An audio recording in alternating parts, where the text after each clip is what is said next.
Hello, this is Gage from Next Level Thinking, and I'm doing a recorded speech. This will be uploaded to all my social media platforms, and this will be uploaded to all my social media platforms, and this is you could say it's the shortened version of my book, Upgrade Your Thinking.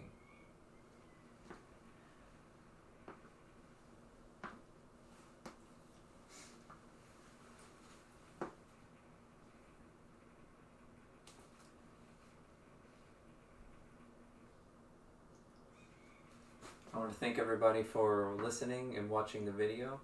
This is my first speech, so please give me some comments and some questions and any other opinions you have after on the comments of whatever social media platform you are watching this on.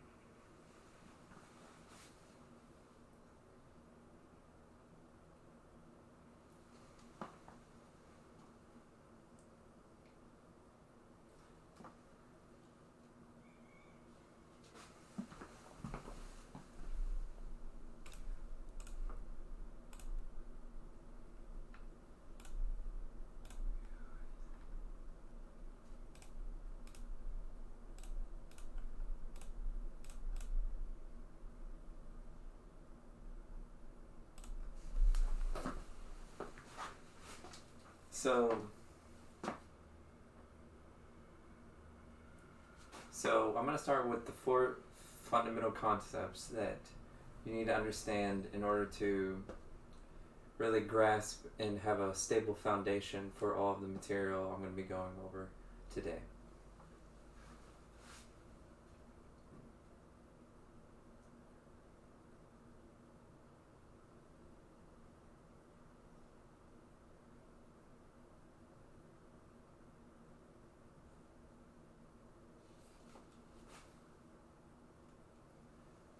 The first is, who do you listen to? And so there are many different, and so the first concept is, who do you listen to? And there are many different people who have a lot of different information on self-help or law of attraction, and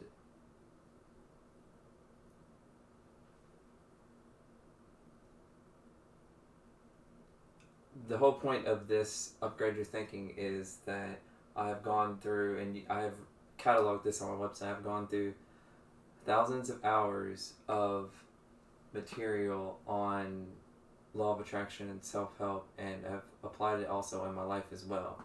And the information I'm giving here today is only the information that has actually worked in my personal experience. So I'm not giving you information that sounds good but doesn't really work. And the information I'm giving here, I'm more giving you the fundamentals and not so much specific how-tos, and there's a reason for that. Although I do have in my book the how-tos, this speech will not have any how-tos. You can see that in the free book.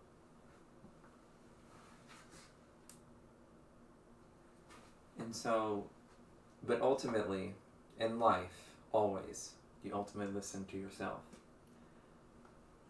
The reason you listen to yourself ultimately is because your personal experience will validate the information. You can trust your personal experience when you hear information and you use discernment. I'll get into discernment later, and then you look into it and you apply it and you see if it works. But you don't want to just take it on face value. So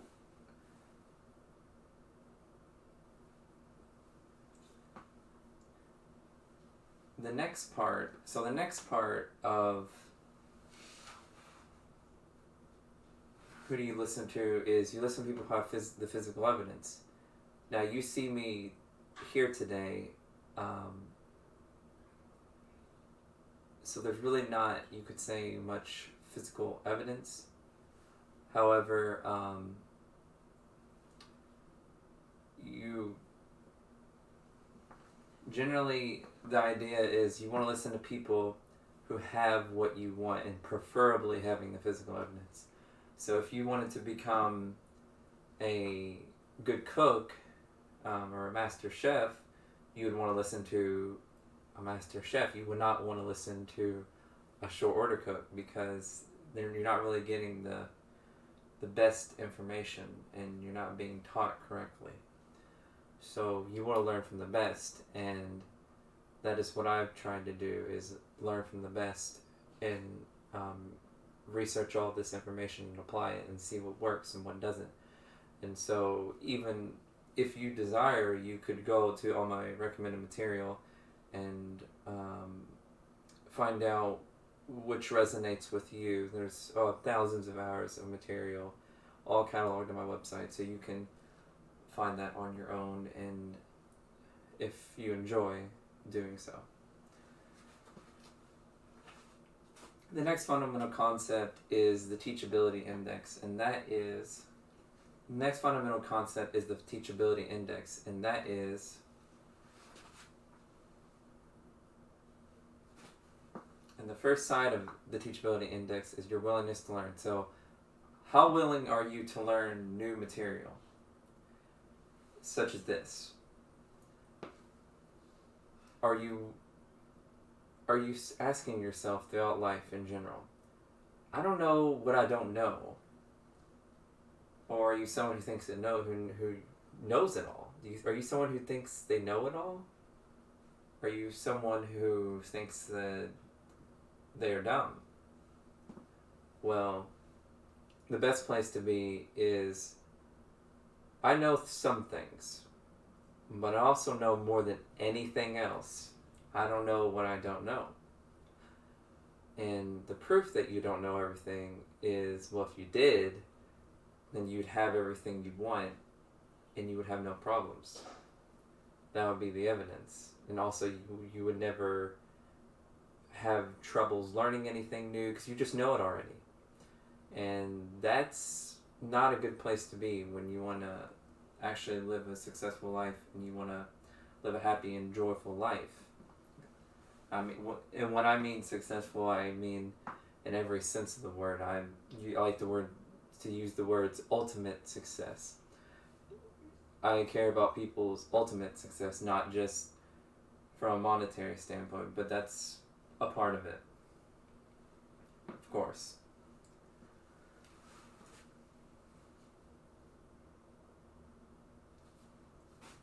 So you want to be willing to learn information.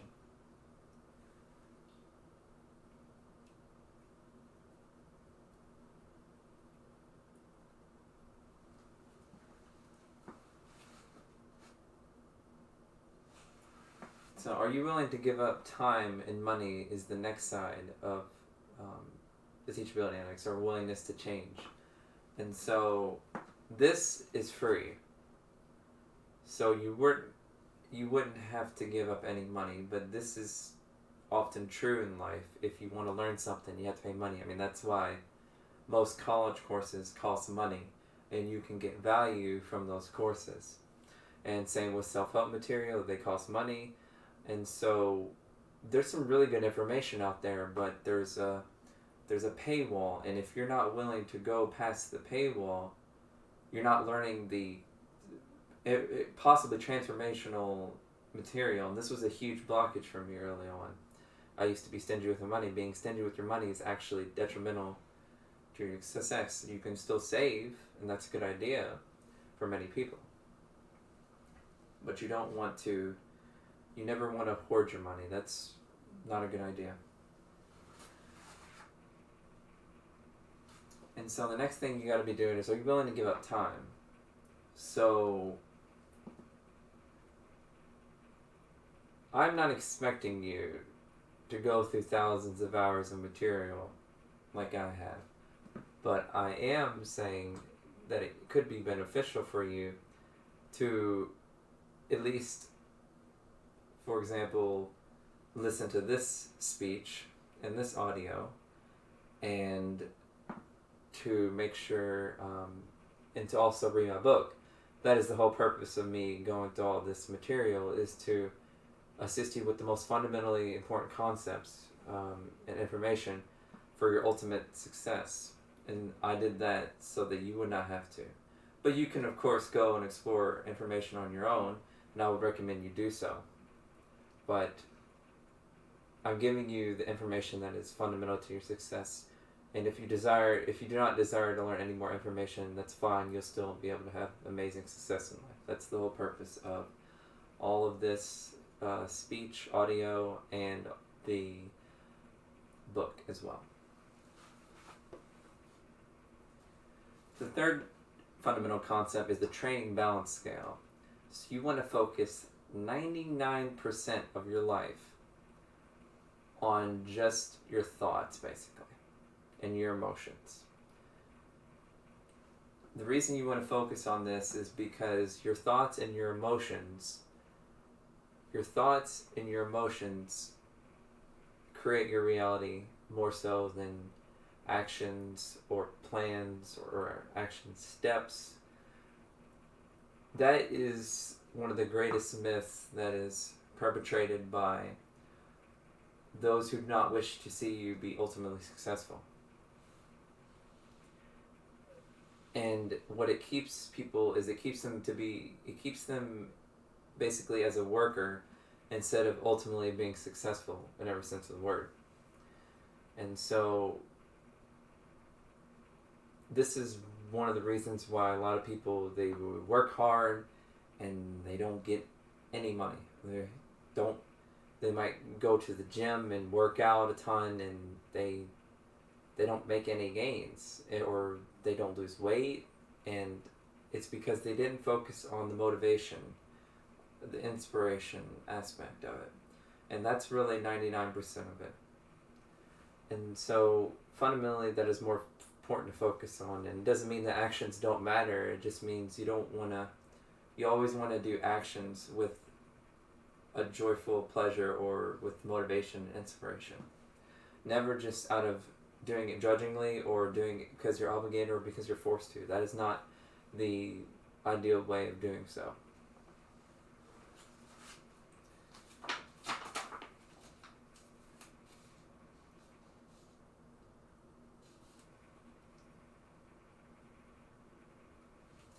The other part of the why is intentions, goals and dreams. Like dreams and goal setting is also really good.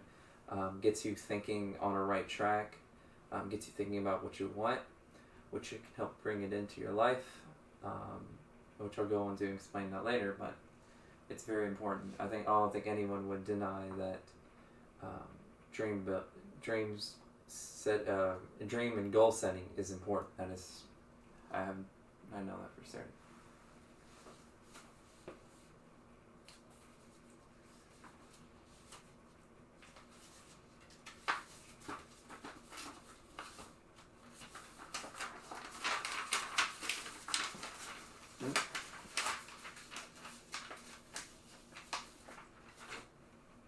There are 4 steps to competency. And the first step is unconscious competence. This is when you hear of something but you don't know anything about it. So if I were to explain the concept of, have you heard about the Kabbalah Sephirotic Tree of Life? Or what's just called sometimes, or the Kabbalah tree. If you've never heard of this before, you wouldn't understand anything. You just know you've heard it before because I told you. And so,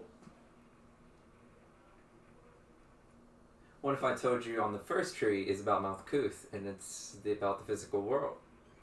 Well, now you know that you know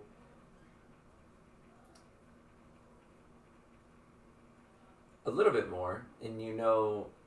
And I'll say that you can apply the Kabbalah in your life and achieve amazing results. However, you don't know how to apply it, so you're at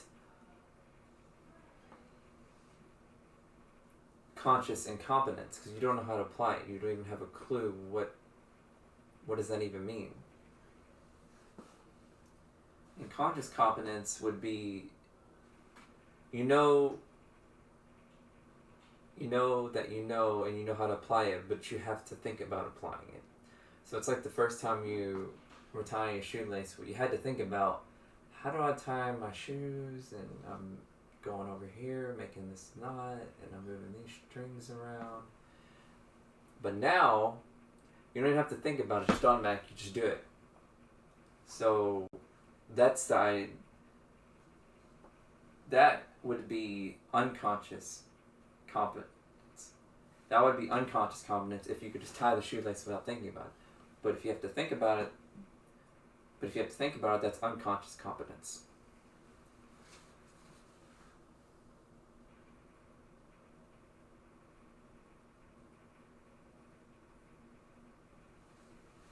And you go, and when you're at conscious competence, what you want to do is you want to go read biographies and autobiographies of people who've actually done what you desire. And this is because it walks you through the steps of how they became successful.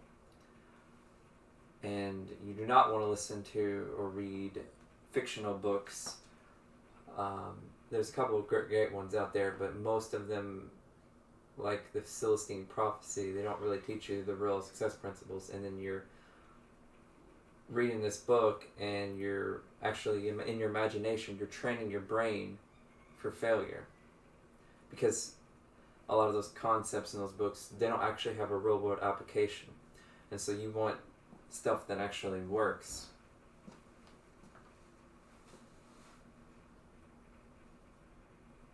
And there's the value of a mentor is that they can actually correct you in real time. And so, for example, when I was learning Tai Chi, and I would recommend you go explore it too if you feel you desire it, but it's a form of exercising, and you do moves like this is petting the horse's mane. You may have seen that one before. It's a classic one for the 24 stance. And so I was just watching videos and doing it at home, and I was doing it, and when I was doing it, I was enjoying it, but I was getting the moves wrong. So I was actually practicing incorrectly. And I was like, once I went to a Shifu master, she was correcting me in real time. So I made sure I practiced perfectly so I could actually be good at Tai Chi and Qigong. Qigong is an extension of, well, it's not an extension of Tai Chi, but it's a part of Tai Chi and Qigong. They're Tai Chi is a form of martial arts, and Qigong is a moving meditation. So you might have seen this too. That's a big Qigong move, or yes. And so that's the value of having a real life mentor. It's very valuable if you really want to learn something fast and effectively.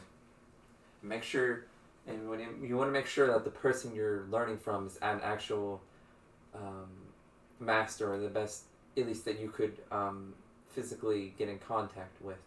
Because a lot of people, they might just claim that they're a master or they're proficiently in skilled in something, but they actually aren't. So the first thing you want to find out is, it goes back to, who do you listen to?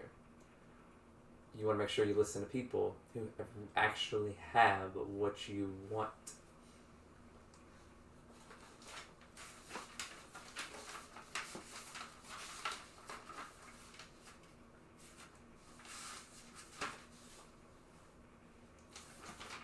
The best thing in life to be unconsciously competent at is being positive. And the reason it is because I'll explain in the next concept, but you want to be always thinking about things that make you feel good. And do that as much as you can every single day for as long as possible. This will achieve magical results in your life. And I'll explain why. Your number one goal in life, and it is your goal anyway, subconsciously, is to feel good right now. And if you feel good, keep feeling better. So, what does this mean? Well, when you're feeling good, Here's the basics of it.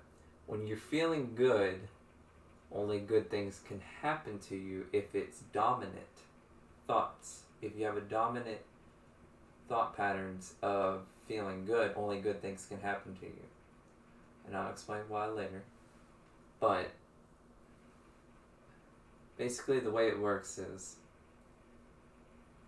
based on your thoughts and your feelings, things happen to you because your thoughts and your emotions send out frequencies of vibration like a radio tower out towards the entire universe and possibly beyond, and then come back into your life.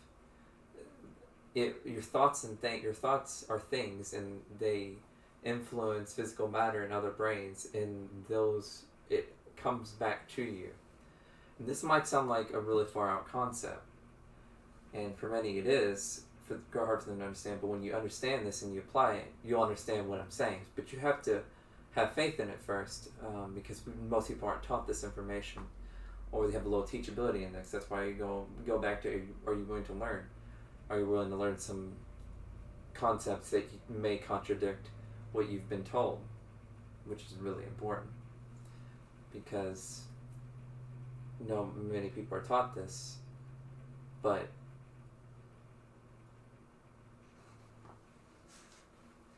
it is important.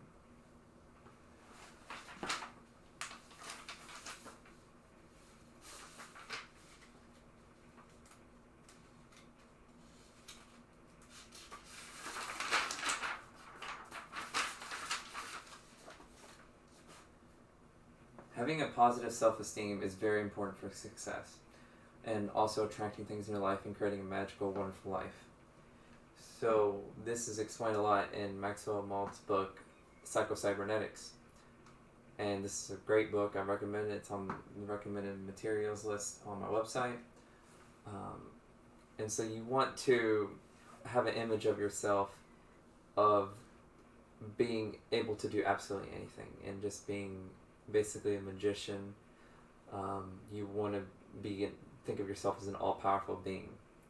And the reason you want to do this is because when you think about this, then it will become true. Jesus said, have I not told ye that ye are gods? So what he's saying is, and he's also said, you will be able to do what I have done and more.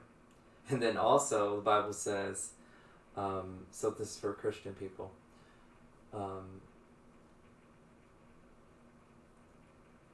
Jesus did many things, and all the books in the world couldn't contain all the things he'd done.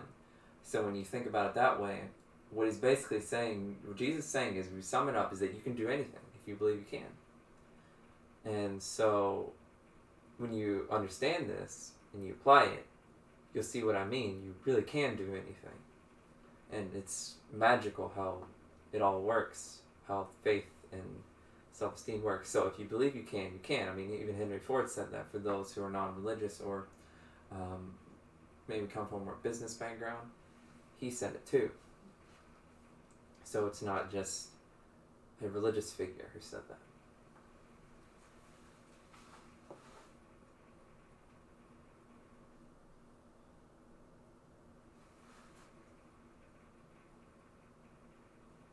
Self-awareness is also really important too, and that's being aware of what you're thinking, how you're feeling, and what you're doing. So a lot of people, they go through life and they let their thoughts control them, they let their emotions control them, or they have compulsive behaviors. And there's ways to get rid of that through therapy and stuff. The therapies I will go over, none of the conventional ones, the ones that actually work. I've done them and they've achieved wonderful results. So you want to be able to think about what you're thinking about. And that might sound strange, but you have to think of your thoughts being your self-awareness kind of being above you and your thoughts being here. And so you want to be able to change how you're thinking. Instead of just having a neutral train of thought going on, just letting it control you.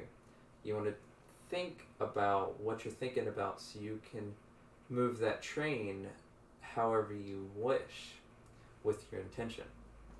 And so you want to be able to control the thoughts, and you also want to be able to control your emotions, which are influenced by your thoughts, and I'll get more into this, but you want to always, this is even more important than thoughts, and it's way easier as well, is you want to think about how you're feeling. So you want to make sure that you are feeling good all the time.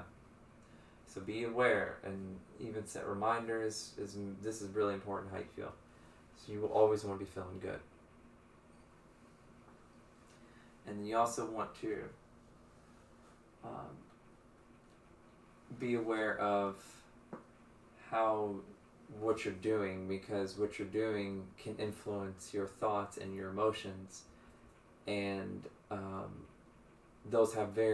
thoughts and emotions are very powerful. That's why actions can be really beneficial for your success, is because they influence your thoughts and emotions quite well for most people. So you want to pay attention to what you're doing and how that makes you feel, and what thoughts you're thinking when you're doing so. Just all throughout your day, all throughout your life, just be thinking about, just be aware. The word is awareness. Be aware of yourself. This is a very important concept, taught in every self-help material I've gone through, especially in the mystery school traditions and in the occult, which I'll get into a little bit, but that's some other things, other information. That's some other information.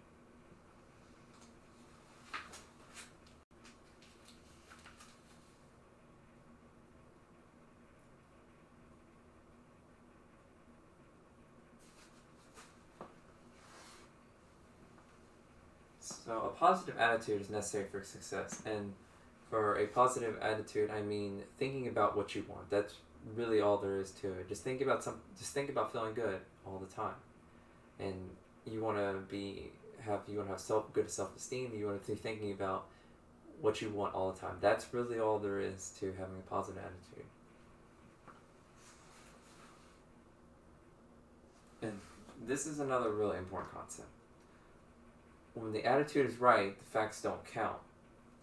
And what I mean by the facts is what most people say are facts are really just opinions.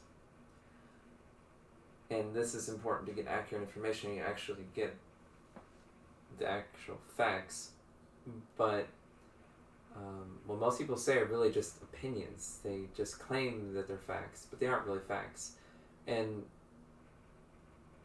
facts kind of work, so we have the facts like, for example, the law of gravity. That's like down here.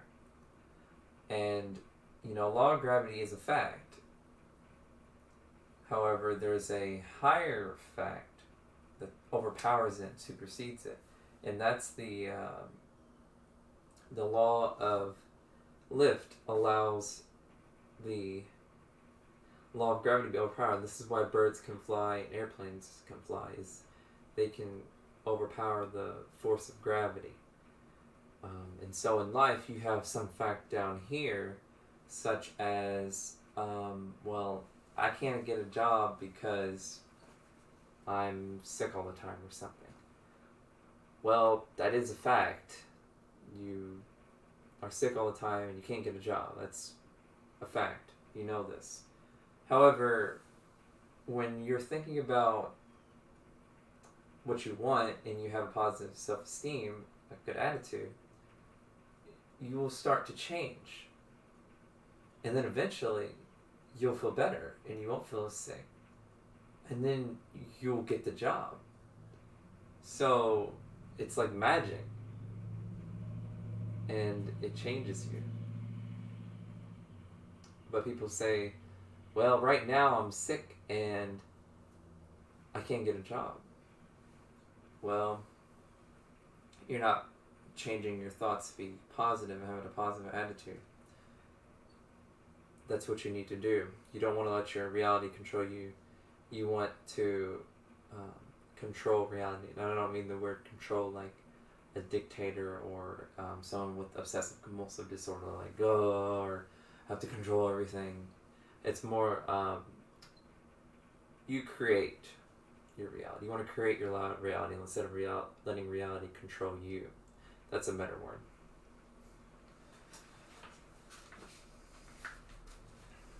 And faith is really important. When I mean faith, I do not mean religious, since I'm not a religious person, even though I studied all the religions essentially. At least the basics of it, religious texts, there's thousands for each major religion. And so obviously I could go through them all, and nor would I have any desire even if I could. So what I mean by that is an understanding of an intelligence beyond your mind.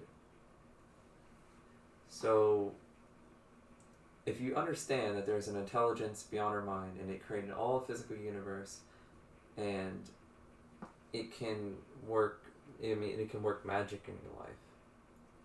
And so you want to understand that there's intelligence greater than yours. You cannot detect this with scientific instruments for the most part, and you cannot see that. You cannot detect them with your five senses. So you can't see them, or you can't hear it. Well, some people can, but for most, they're not going to be able to have an experience where they meet God, basically, while they're physically existing as a person. And that's fine, because you don't really need to do so in that sense.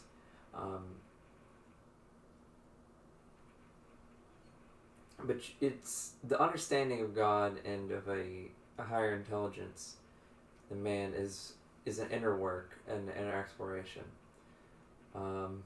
There's some great books on it as well, like religious texts.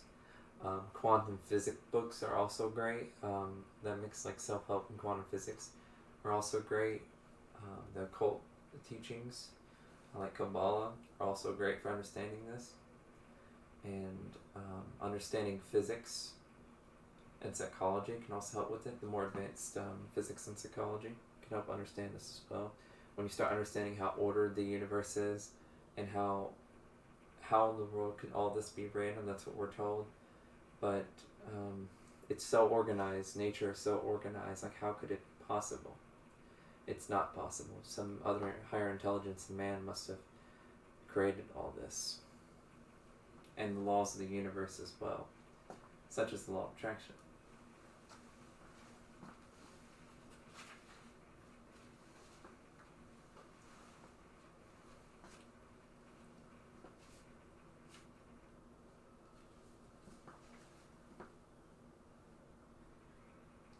So you may start off with blind faith, and I'm going to put blind faith in quotation marks. And so if you have to do so, start off with blind faith in this idea of positive thinking and changing your life this way. And then when you start to see the evidence, your belief level goes up, because you're just slowly, you're like, wow, my life really is changing. Maybe there is something to this. I guess I'll continue and see how it goes. And then it gets faster and bigger improvements, faster and bigger improvements. And eventually you just rise up and become very successful. Because your belief level just goes to sky high, and you have such dominant thought patterns that you just automatically become successful with basically no effort.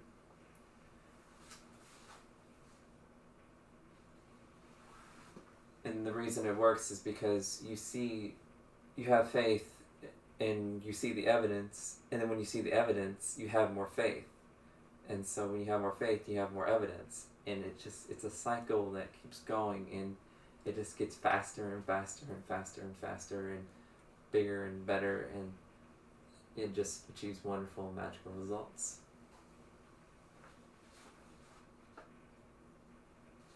So whenever you have a dream or a goal or desire, you want to make sure your belief is as high as possible. And a lot of other teachers, they just say it's all about your feelings, and just think about what you want all the time. That's true.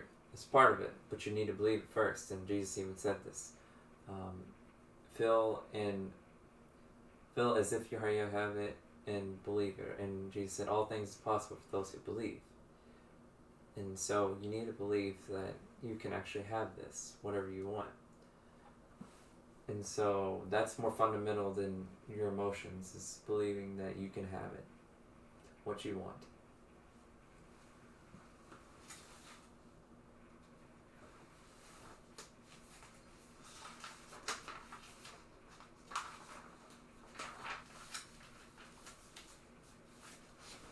One thing that can cause you another problem is if you're thinking about the lack of having something. So you could think, if you want a Mercedes, if you're thinking about a Mercedes and you feel terrible even though you actually do want it, it means you're thinking about the how. You're thinking about, well, I don't know how I'm going to get this. Or I don't have this right now. So how can I get it? I don't have the money. When you're thinking about this, what the thing you're actually thinking about is the lack of it. You want to think about as if you already have it right now. When you think this way, your emotions are going to shift from negative to positive fast. So you always want to think about having it right now, and this will bring it in fast if you think about it all the time. And that comes from Earl Nightingale. You become what you think about most of the time, or you get what you think about most of the time. This is important.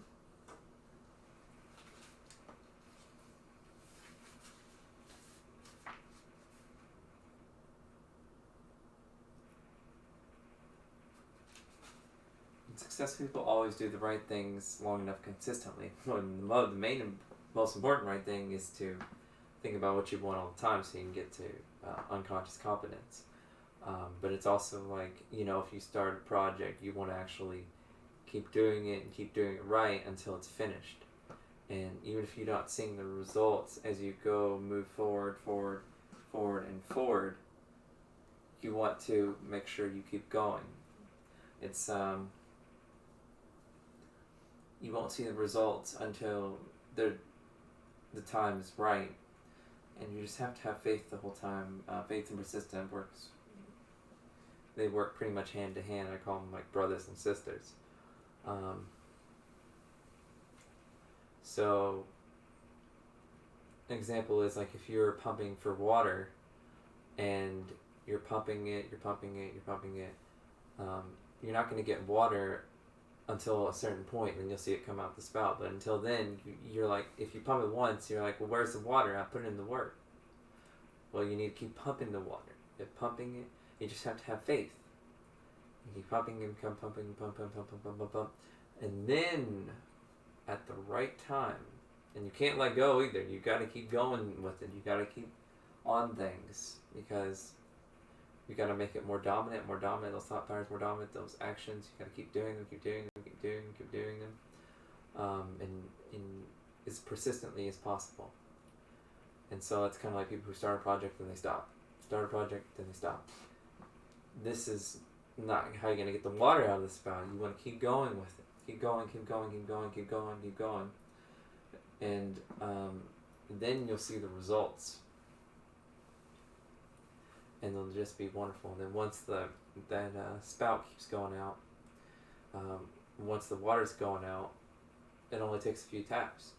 What that basically means is, once you put in the once you've changed your thoughts and developed new habits and put in the work, then you get the results. And after that, there's not much else to do, just a little bit of effort.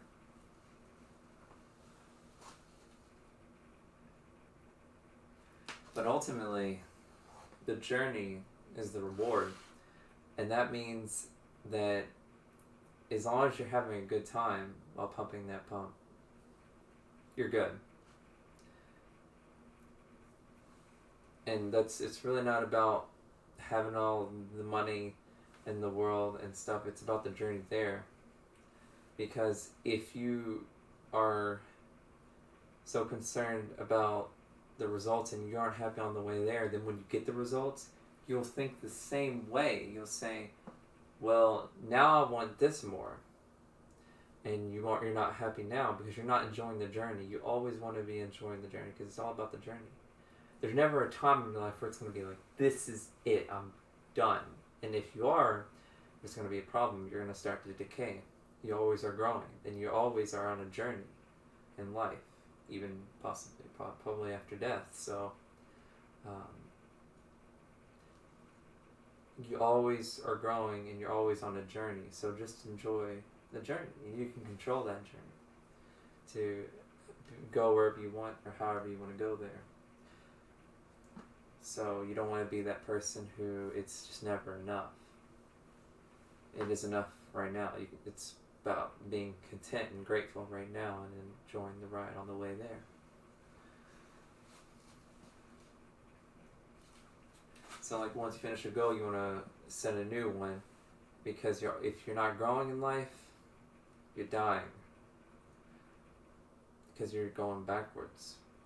You're going backwards in life if you do that. There's no such thing as stagnation in life, because everything's always changing. It's one of the inevitable laws, or it's one of the fundamental laws of the universe, that everything's always changing, so nothing can stay still.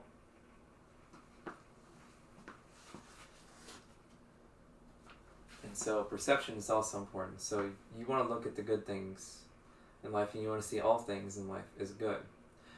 And that doesn't mean you can't be honest, but it just means that you want to see the good in things, you know? You can always see things as a challenge, and some people love challenges. Like, oh, I love a challenge.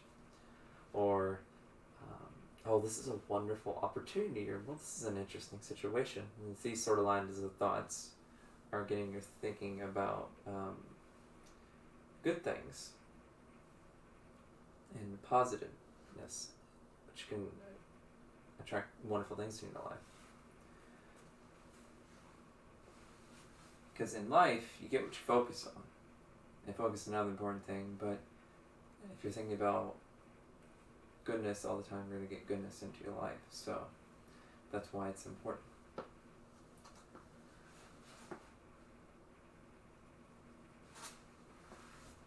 So if you consciously program yourself to see the good in all events, eventually you'll become unconsciously competent, and you will understand. You'll only experience good events in your life because you've done it so much. You just do it automatically, and you achieve wonderful results.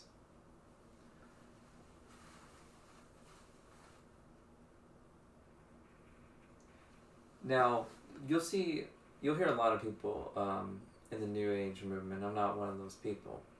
Although information I might be sharing might sound so. You hear them say perception creates your reality. And that is, for the most part, true. How you see things and your emotions, your attitudes, you can change it. However, most people aren't at the level to where they can just perceive something good and it just immediately changes in a second. So it's almost somewhat deceptive. And plus, it ignores the fact that there's certain laws in the universe that were not created by us.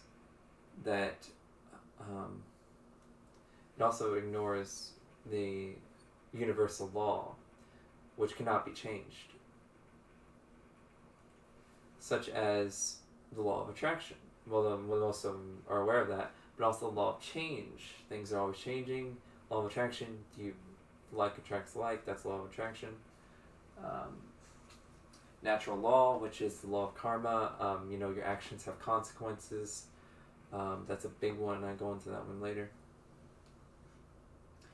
The law of truth. Some New Agers don't believe in this. They're pretty hypocritical because they obviously do believe some sort of truth. And that's the most important law, as far as I understand, is that truth exists. That's the most important of the natural universal laws, that truth exists. If truth didn't exist, then you would never even be able to understand what I'm saying is true, and if you didn't believe it was true, then you wouldn't apply it and you couldn't achieve results.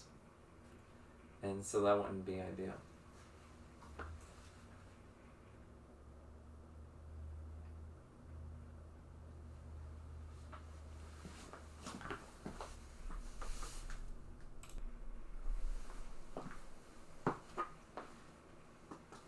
The next concept is definite chief aim, or goals. I like to, your definite chief aim is a goal that you're focused on right now, and you want to keep focusing on it. So, the purpose of definite chief aim is to motivate you. And so always in life you have to know what you want. It's the first and most important thing, is know what you want, so you can focus on it and think about it all the time. So it's something specific, and you know why you want it, and you haven't achieved it before. Oh, ideally you haven't achieved it before. So that's what a good definite chief aim or goal would be.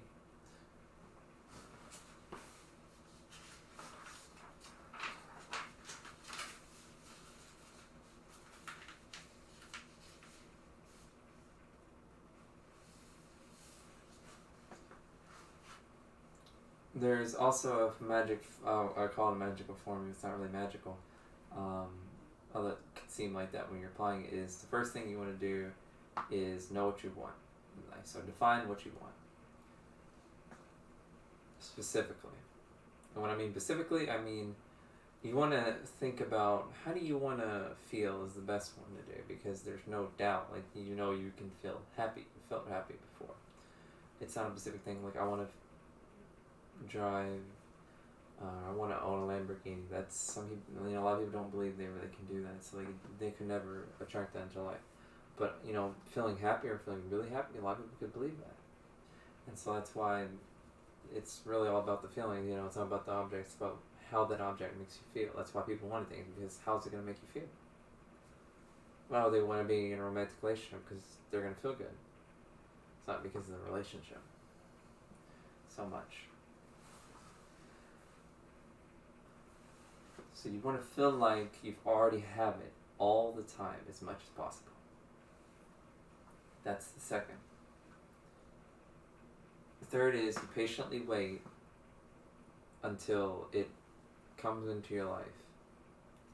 And you want to be patient, because if you're impatient, then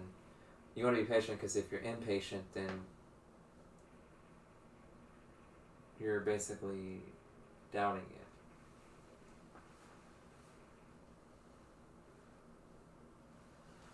And another helpful thing is to make plans for your goals.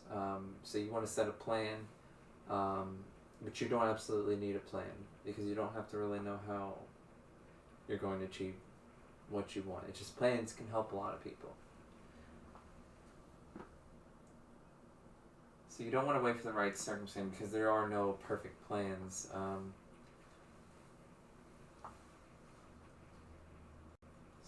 And then, you want to go as far as you can see, and then once you get there, you'll be able to see further. That's a quote.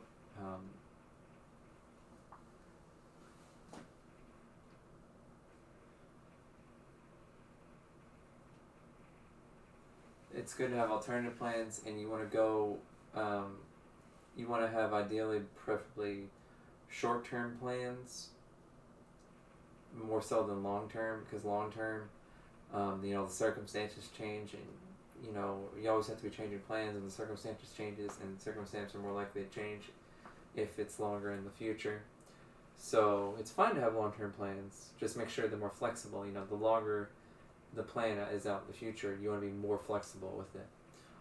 You just pretty much have to allow yourself flexibility, so you don't go insane thinking about your plans all the time. And, you don't want to really be thinking about your plans so much, because that's the how. You will be thinking about what you want. That's 99% of it, not so much the plans. Plans is the other side of the training balance scale, the 1% side, not the 99%. Thinking about what you want all the time is 99%.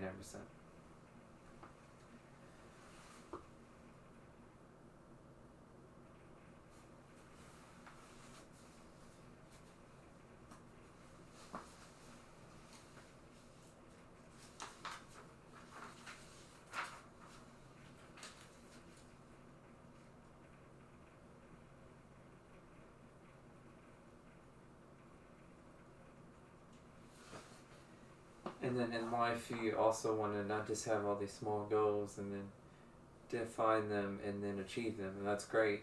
You also want to have a dream, and this is something that's absolutely massive. And your goals will, you always want to have, set the intention of having your goals go towards your dream, and this is one thing you set in your life, or possibly it might be set out for you by your natural innate talents, but it's something you often discover. You can set it yourself as well, and it's the one thing in your life That's like your ultimate goal, you can say it. So you want to make sure you believe it 100%, of course. You can always expand it later, so you don't have to be stuck with a dream all your life and not expand it. But it's absolutely massive, and a massive dream has attractive magnetic power, and it brings things into your life. So that's why having a massive dream is important, and it's always something you can focus on. When you think about what you want, if you can't think about any goals, you can always think about your dream, and just keep thinking about it all the time, and it'll come true. And it will come true as long as you believe.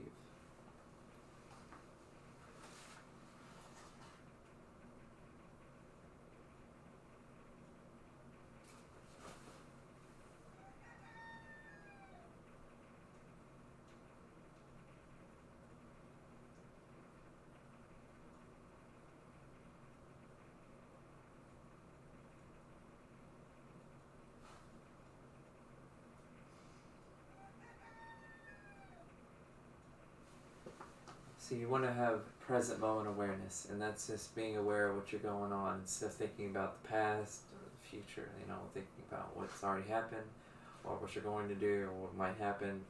That's not really what the most successful people do, is they're always thinking about the present virtually all the time.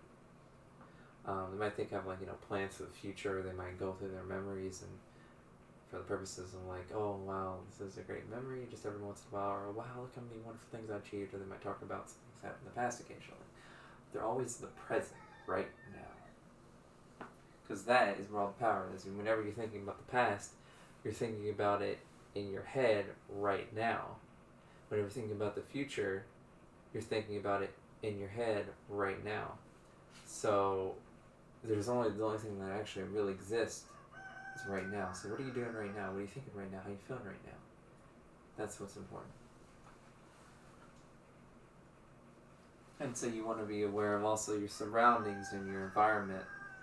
So you also want to be aware of your surroundings and your environment. So what's going on around you? Are you just obliviously going through life? You don't know what's going on around you. Do you just have a messy room that's completely disorganized? Are you aware of opportunities that are coming into your life? Because a lot of times people attract certain things in your life, and it's wonderful things, but they don't even notice, and so it just passes by them. Now, usually it's pretty obvious. It practically knocks on your door. The opportunities that you attract in your life that are great, but you got to be aware of them, and you got to actually act on it and change your thinking.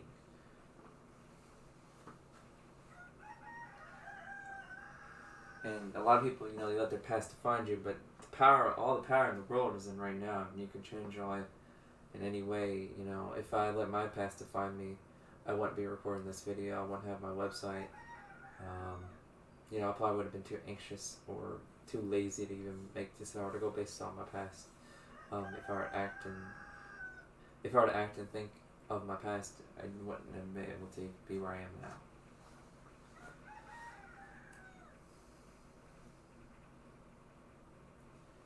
When you're in the present, you do things faster and more effectively, and that's why it's so important. And so you actually have more time when you're in the present, so you won't even have to really think so much about the future or the past. It hardly will even matter.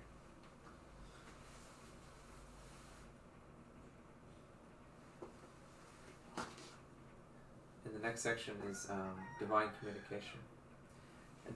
The next section is divine communication. So everything in your life that you sense with all your 5 senses is a message from God, essentially.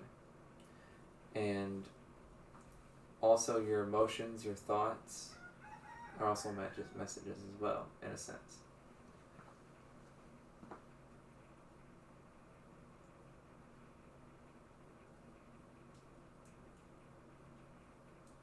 And only you know the meaning of things that are in life, really, or things that come into your life.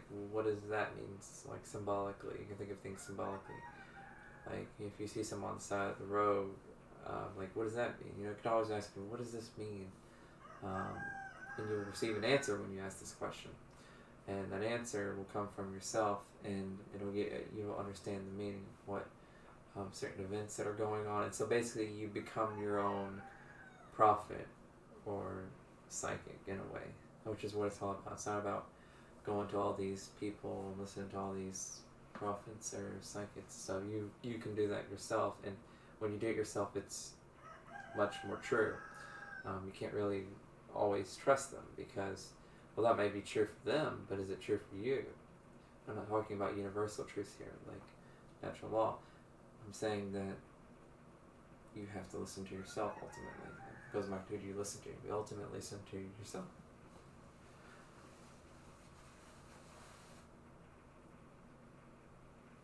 And so you have to be alert to the messages you get, or what some call the omens. So it could be a symbol you see, it could be email, text message, a conversation, a certain feeling, thoughts, an epiphany.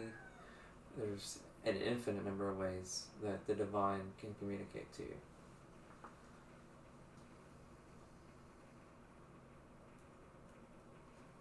So you're getting messages and feedback constantly of how you're doing in life from God. If you're doing what you're supposed to for your ultimate success, which is unique for each person. So God, which is really just the higher part of yourself, in a sense, is telling you if you're on track, basically. And so you want to be aware of the messages you're getting, and you want to respond to them correctly as well.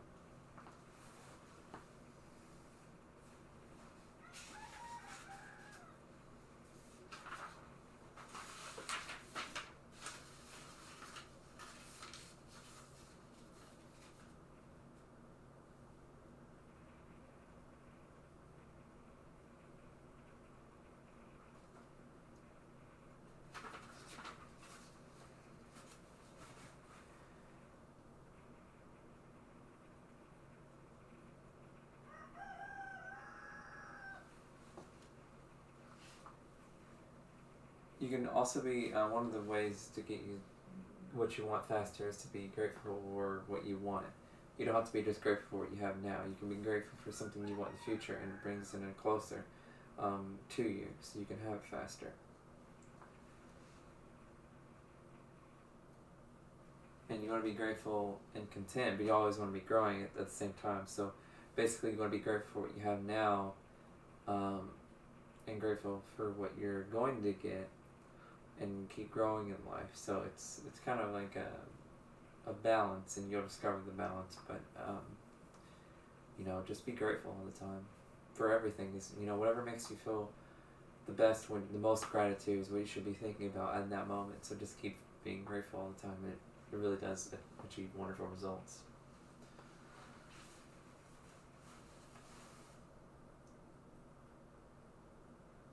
And one of the reasons that people aren't so grateful is they'll say, well, they have all this, and I just can't be grateful because I have nothing here.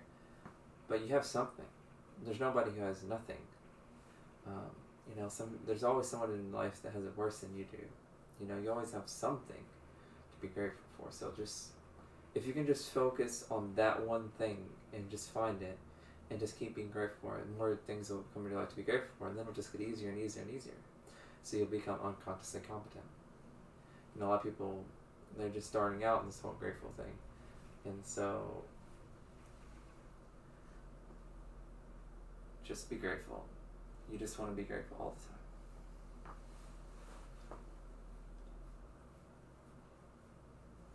time. Another useful concept to understand is depth of vision, and that is where you see the future of things. So a great example of depth of vision is an acorn. Well, what can an acorn become? Now, if you said squirrel food, it's not really the right track of thinking. You want to think about what things could become, how it could improve and become wonderful things. So you think of an acorn, well, you could say acorn turns into a tree, and that's a good line of thought. You're seeing how things can lead to more ambitious things, or more wonderful things. More complex things. And so, but you could say, what about an acorn? An acorn could turn into a forest. We could say an acorn could turn into a log cabin or a log cabin resort. See how that's depth of vision is being able to see the future of things. And so you can keep like working on a project and just keep going with it just forever basically. And just keep growing off of that one acorn. So like for example, I started the originally I actually used to make just YouTube videos on book reviews, and I didn't really like it, but it set me up for understanding, I learned some lessons, so say that. And I use the YouTube channel for currently today still. So I saw how it could lead to something, this whole, what I call my website, and this next level thinking thing could really lead to something. This website could really lead to something. This idea for a book could really lead to something, and it has.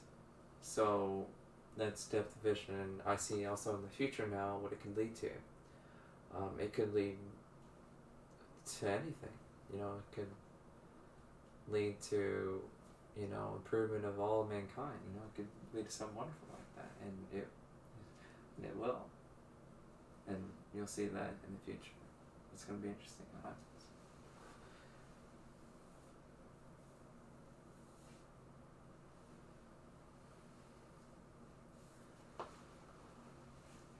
So imagination is also really important, and so is dream building in your mind. So think about if you had all the money in the world, and you had all the time in the world, and you knew you couldn't fail. Or if it was your last day and you knew you couldn't fail, you had all the money in the world. What would you do right now? Or what would you have right now? Think about that. That's what you want to do before you set a dream or goal, because you'll start to understand that what I'm saying is true. Even though it isn't presently in your physical reality, you can change that with your attitude. Remember, go back to teachability index. What's your willingness to learn? What's your willingness to accept change?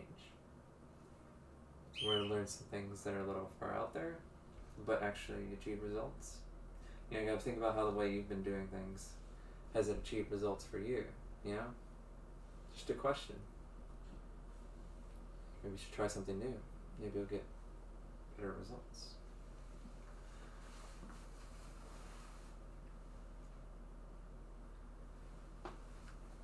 So when you use your imagination, you want to get all your five senses involved, and you want to, a good idea is to close your eyes, but not required. And so you want to imagine all the five senses, sight, sound, touch, taste, smell. Those are the five senses. I should mention that earlier, but I just wanted to make sure, because this is important for your imagination specifically. And you want to be actually in the picture, so you want to be seeing through your eyes and as if you're really there, right then and there, experiencing what you desire. And you want to see things in color, so you want to immerse yourself. You don't just want to see like a picture of it and you're watching a movie. You want to be like as if you're an actor in the movie, except it's not even a movie, it's actually real. So that's how you want to be. When you're using your imagination, you use your imagination to feel really good and to bring things into your life. It's one of the useful techniques. It's also used for memory training as well. Very effective way to train memory is to use your imagination.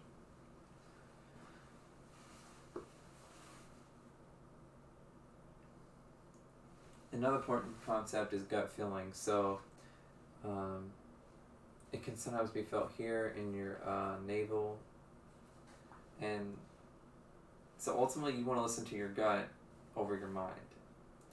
And you want to do with what feels right in your gut. And I mean feels right, I do not mean emotionally. I mean what you need to do. And some will call it intuition, but it's what you need to do. Not because anyone told you, because you just know it internally. Because your emotions is based just off of your personal experiences, and it can be they can be screwed up by your thinking. If you have like mental illnesses, or you're thinking on the wrong thought patterns. It can affect your emotions, and if you're trying to judge things based on your emotions, like, if you feel bad about something, it could be because of you actually want it. It'll make you feel good, but you have programs in your mind which mess you up. But the gut cannot deceive you, and it doesn't matter your emotional or intellectual intelligence.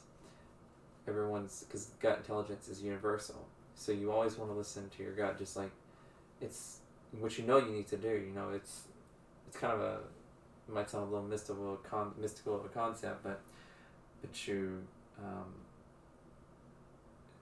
but I mean, look at in your life when you do things you know that you needed to do, not because of what someone else told you, and when you did it, you achieved great results. So just listening to it, and you'll see what I mean.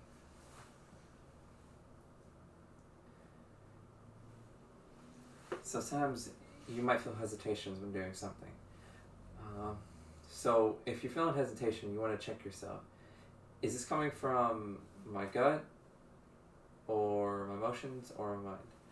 And so if it's coming from your gut, it's preventing you from doing something harmful to yourself. So that's good. If your emotions are preventing you from doing something, and it's not in line with your gut, then it's because you have something messing your emotions up, probably your mind. Almost certain your mind, really. So you don't want to listen to your emotions if your gut's saying don't do something. And your mind is a lot of times can be messed up with like mental illness or flawed thinking or something. So if you have those in your mind, you're not going to make good decisions. And it's based off just what you see in the five sense world. It's what your mind's based off of its understanding. And so it's limited. But knowledge that comes from the gut is unlimited. It goes beyond your personal experience. It is essentially knowledge from God. And so God is omniscient. So your gut feelings are omniscient, and they know always exactly what you need to do.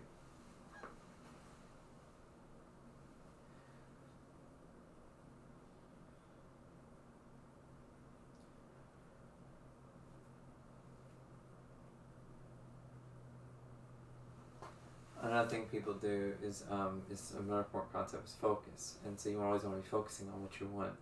And there's this idea of multitasking, and it just doesn't work because you want to focus on one thing for a long period of time, or just focus on one thing presently at a time. Because when you're switching between this and tripping gears, you're not focusing intense laser beam like energy into one thing.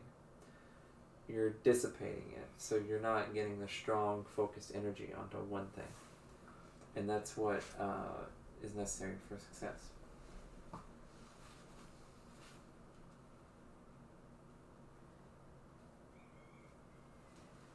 And when you're focusing, you can also use negative emotions, not just positive. Positive emotions are more attractive. It can be, and they're very powerful, such as like love is one of the most powerful ones. Gratitude is also. But say like anger, you can use anger to really, or spite to really get yourself to do things and to bring things into your life. There's two emotions you do not want to do, you do not want to feel, and that's the feeling of lack or doubt. Those are the two ones that will actually push what you want away further from you. And you want to be careful with negative emotions, because if you feel them chronically, it can ruin your health. So you want to be able to either remove the negative emotion by any means possible, or you want to be able to channel it. So if you can't find a place to channel it or focus at, then you don't want to do that. You just want to cancel and remove it.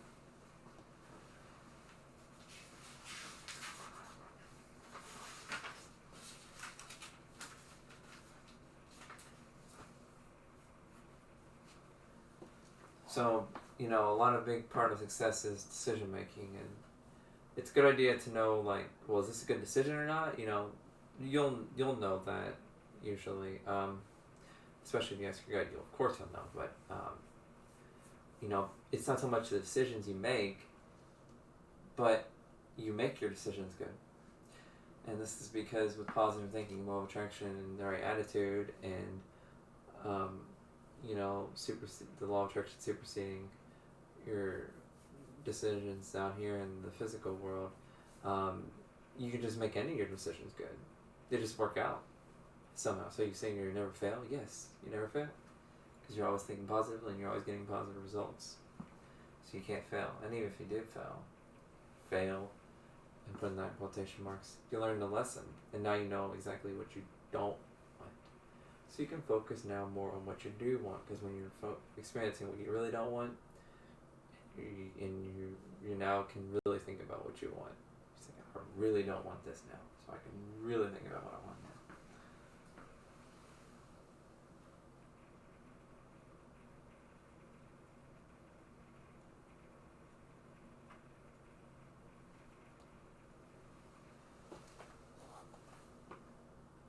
So a lot of people they'll decide to focus on a project or a new opportunity that popped up, and then they'll kind of try it out, and then if it doesn't work, they just stop doing it. And this is not really a way to success because, well, first of all, you need to change your thinking. Are you thinking negatively, or are you thinking you can't do it, or you have poor self-image? You want to think about that first, and really. You're not putting focused, concentrated, persistent energy into something, and you're not using depth of vision to find out where it can lead to. You're just jumping, and you're dissipating all the energy, jumping from over here to there, to there on this project, and you want to focus on one thing until it is accomplished. As long as you feel good the whole time, that's important too. Actually, that's even more important, which is the idea is you want to be able to actually finish things.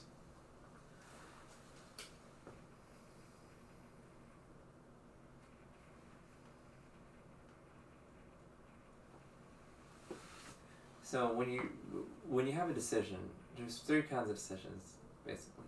Or there's two kinds of decisions. Deciding you want one thing over the other, or there's three things and you're deciding one of them. There's always another decision, though. And that's deciding to wait, or making no decision. And deciding to wait for a decision can be good because sometimes you just don't really know and you aren't certain about it. If you aren't certain about it, it could be that it just isn't the time now and you're just thinking about it, but now's not even the time to make a decision. And so you can wait. You can always wait. Or maybe you see a decision, you're kind of like seeing how it could lead to certain things using depth of vision and kind of predicting. You're like, this doesn't feel right, or this decision doesn't feel right. None of this feels right. And you decide not to make a decision, which is also a decision itself to say, I don't know what choice to make here of these two. I just don't know. And that's fine too, because it's all about being positive and feeling good and having a good attitude and good self-esteem. That's what's more important. If you're waiting for a decision, you can always make a decision in the future. Most of the time. There's never like a time where you're like, I messed up. This opportunity passed me. You can create new opportunities and bring them into your life. Or you're like, I couldn't experience that now because the moment is passed up, and you start to feel doubtful and disappointed. But you don't have to do that because you can always just create more of them. And it's always about how you feel right now, If you're thinking about, that sucks, this opportunity passed up, well, you're not thinking and feeling good right now. So focus on thinking and feeling good right now.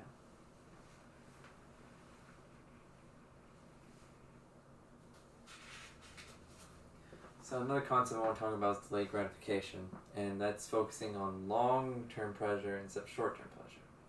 And so short-term pleasure is a little deceptive. It's like, it's easy you feel good in your head, like it's certain things like video games is a pretty popular one.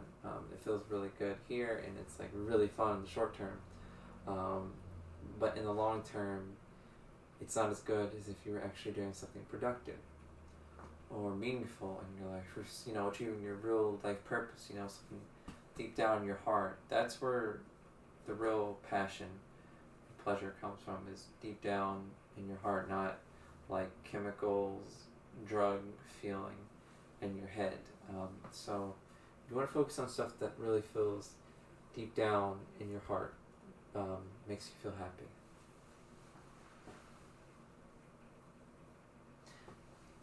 If you feel bad and you try to do something to make you feel good, sometimes people just mask the pain. They don't really want to become happy. They just want to get rid of the pain. And there's a difference. If you feeling bad or you feel pain and you're just trying to mask the pain, then you're not really focusing on, I want to feel good. You just don't want to feel bad. It's a difference.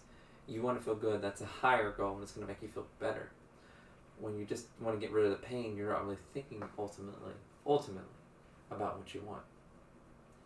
So you want to think about what you really want, which is to feel good. And so it's why some people, they will want to eat a lot of food because it makes them feel good, and then they feel terrible afterwards, and the pain's still there. Instead of, they could have just said, oh, I want to feel good, so I'll just eat a little bit of macaroni, or say that maybe that's what they want, and now I feel good, and it's fine. Because when you're thinking about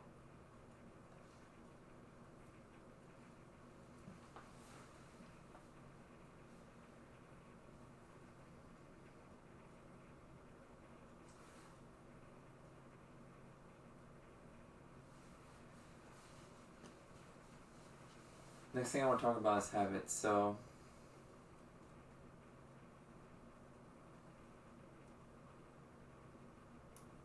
most of what you do in life is a habit. So make everything you like to do and want to become a habit.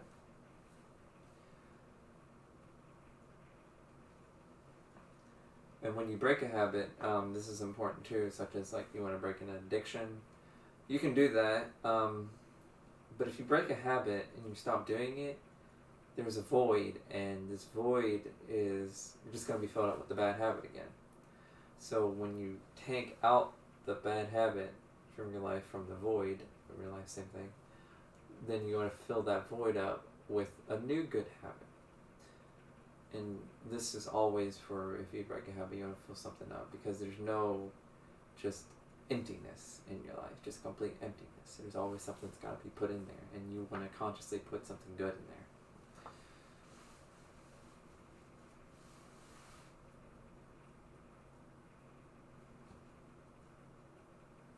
So you want to be self-aware of all the habits you're doing, and you want to be aware, is this a bad habit I'm doing? Or is this an addiction?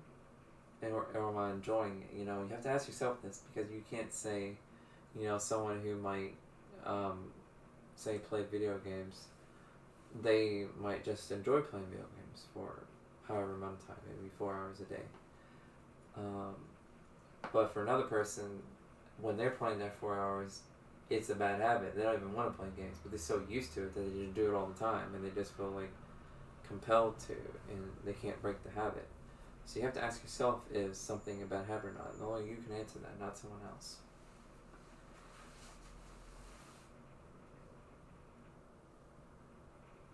And you want to be aware of triggers in the environment that can cause you to act compulsively or to do bad habits.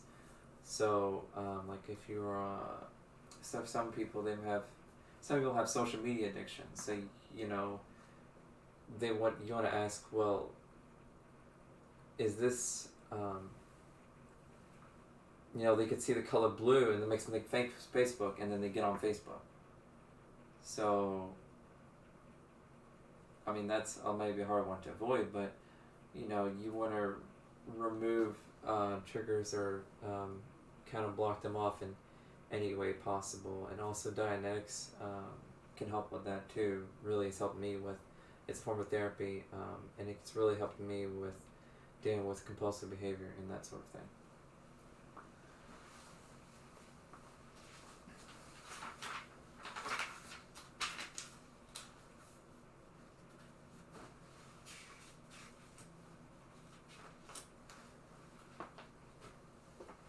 If you want to get something in life, first give it out. So it's like attract like.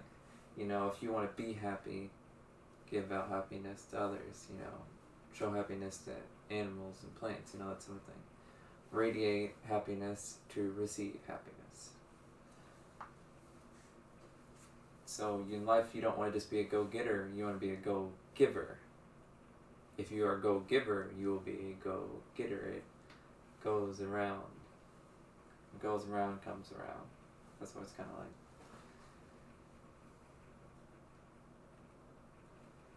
And so when you give, you want to feel good when you give. If you don't feel good when you give, then it doesn't really work out.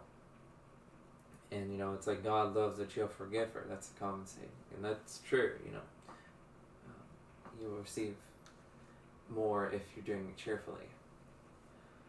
And in life, you also don't want to just give without receiving. You always want to be open to receiving, because the more you receive, the more you can give. It's like, if I have a basket of apples and I give it to somebody, and they give me something back. If I was saying, no, I don't want maybe you said they have a basket of peaches. No, I don't want the basket of peaches, you say. And he's like, are you sure? I'm offering it to you for your apples. And you say, no, I don't want it. Then now you don't have those peaches, and you can't use that to give to somebody else so you can get something else back. So this is why you always want to be open to receiving things. Or it's like in farming, a farmer has to give by planting seeds in the ground and cultivating, fertilize them, and then they have to receive the fruits. And those fruits allow them to plant more seeds into the ground and grow their farm. So it's important to and also to expand their business and make more money. So and make more money. So it's important to receive after you've given. Always be open to receive. You don't have to be like, oh no, thank you. You can just say thank you. I really appreciate it. That's much better of an attitude.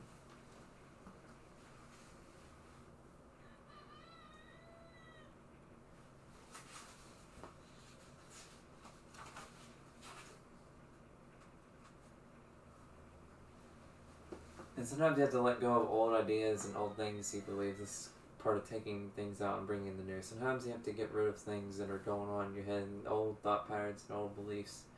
There's only so much room at once that can be in your head. You do have perfect memory, and I'll explain this. You do remember everything that's ever happened in your life, and you have an infinite amount of memory. But you're only thinking about so much at one time, and a lot of your old beliefs and thought patterns aren't really beneficial for your ultimate success. So you have to kind of clear out your mind, and the Sedona method can help greatly with that, and so can dynamics auditing. And I'll get more into the therapies, but you have to let go of things you previously believed in if you want to achieve greater success.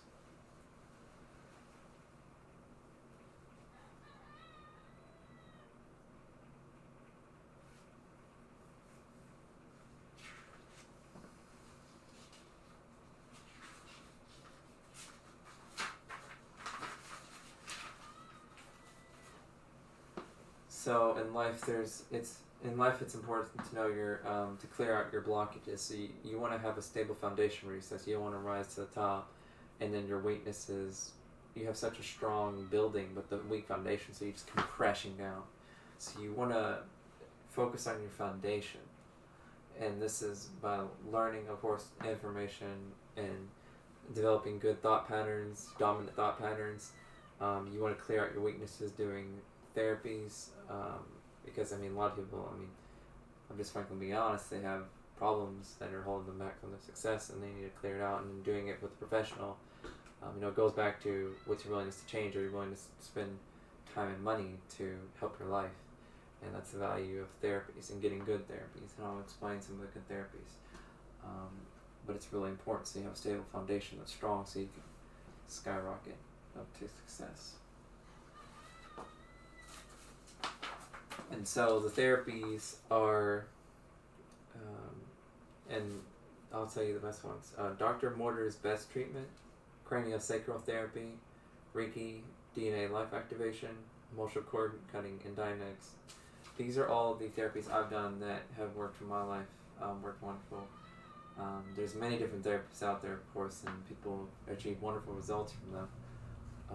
The best ones that have been researched extensively are in Natural Cures They Don't Want You to Know About by Kevin Trudell. It's a great book. I would even say it's my favorite book besides my own. Of course, as I humbly say that. I say that humbly.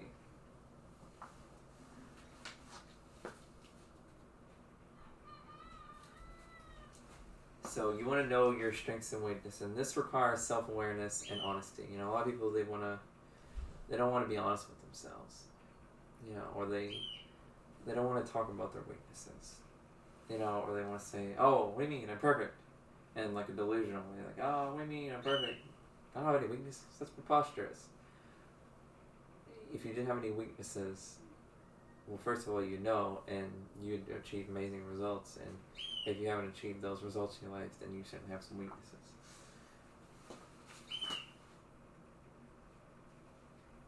So your strengths can get you so far, and it's really good for in your business or in industries to focus on your strengths and build on those. But in your personal life, it's more important to get rid of your weaknesses. Those hold you back more.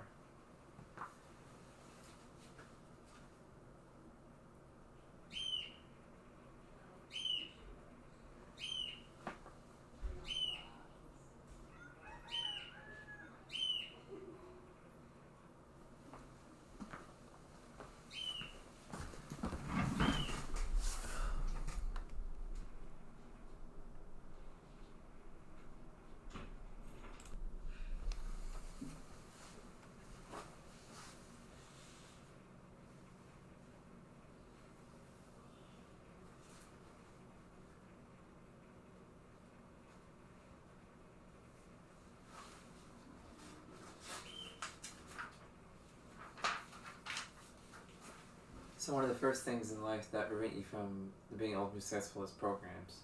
This is kind of separate from weaknesses, and weaknesses can come from like traumas, drug abuse, that sort of thing.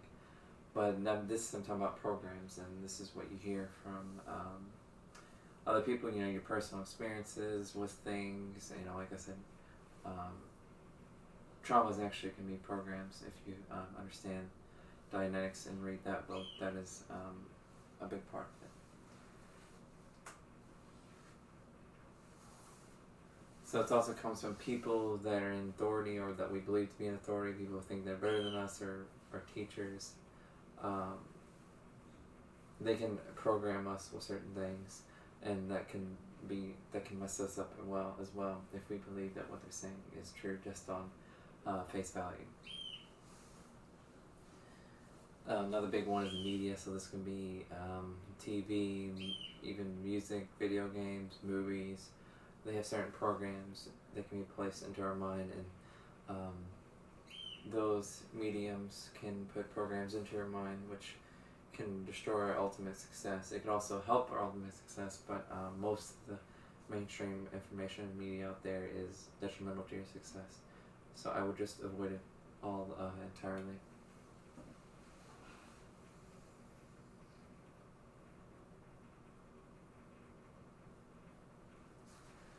So another thing people say is, I have to do this, I should do this, I must do this. That's also a program. And when you have imperatives like that, it builds up resistance and it causes issues in your life. So, you don't really have to do anything. But just be aware that there's consequences. But the feeling of, I have to do it is detrimental to your success.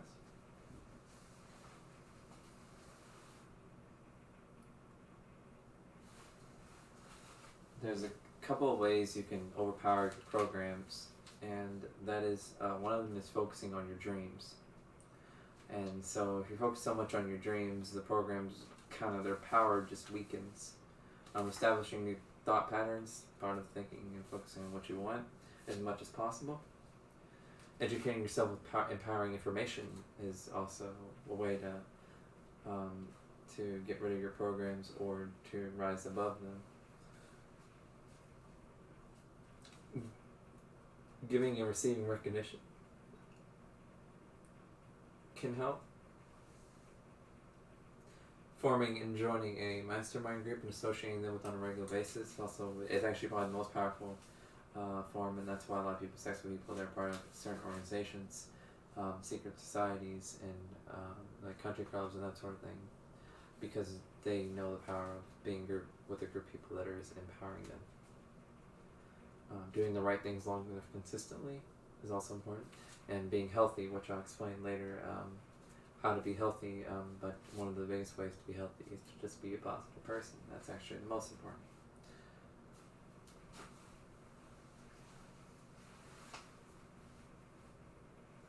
So the next part is self-communication, and I know this might sound like a far-off concept, but telepathy, which is sending thoughts out to other people and receiving them, is real, and this is the most important.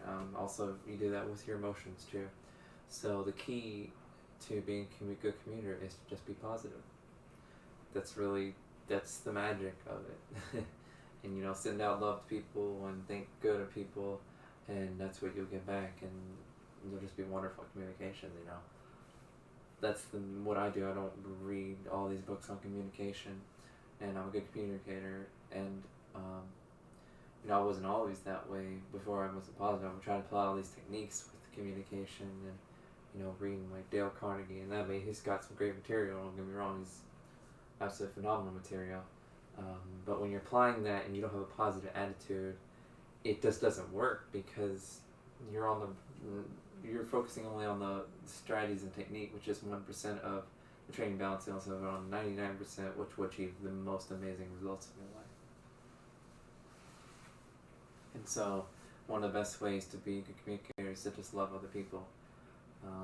You want to love other people and they'll love you, and it really is that simple. And you want to make sure you love people without conditions. So if you're loving people based on conditions and them doing certain things, then you're holding back your love, and that's not what true love is. True love is expressive and it's active, always active. You're always giving out love. That's what love at the highest level is. The ultimate form of love is always active. It never closes off. And you also want to recognize and appreciate that, so make sure you acknowledge people's existence, and you compliment them as much as possible, recognize them for their achievements, and this will also make them feel important, and they'll absolutely love you for it. You want to be tolerant of people of different races or different gender or different nationalities.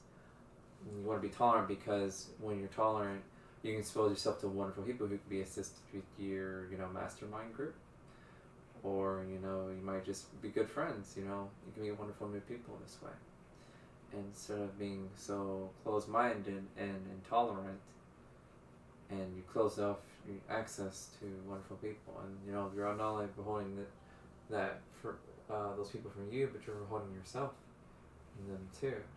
So consider that it's a two-way street.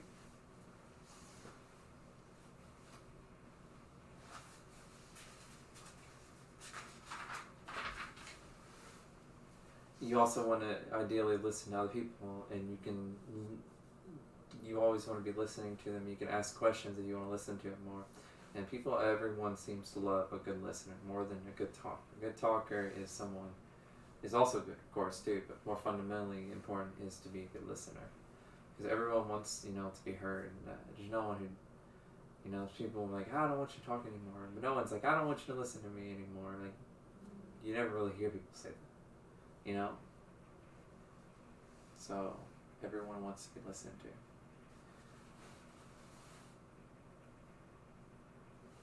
So you want to let other people talk, and you don't want to focus the conversation on you. You can briefly answer people's questions that they give you. Of course, you want to respect that. Those questions, you want to answer them briefly. But you can always briefly answer and then turn the conversation around back on them instead of just focusing on yourself.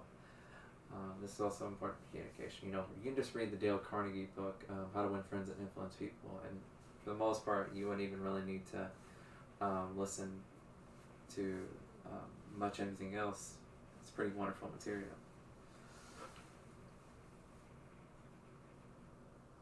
You also want to be an active conversationalist. These are some more how-to sort of things, but you want to greet people before they greet you. Leads a great impression. Shows that you're an active person instead of a passive person. Not that being passive is always bad. It's just be actively friendly. Better to be friendly to people than to just sit back and kind of be shy and reclusive. And you want to join in a conversation with people instead of just kind of sitting back on your own. I mean, of course, it's always based on how you feel. If you're feeling, I just kind of spend time by myself over here, listening groups, and or I want to just kind of be by myself right now, even though I'm with my group of friends. That's fine too, but just join when appropriate, and be a socialite. You know what I'm saying?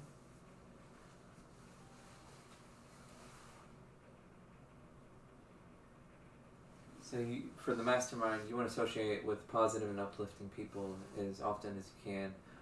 There's two kinds of people who are really going to help you in your mastermind. The first is your family.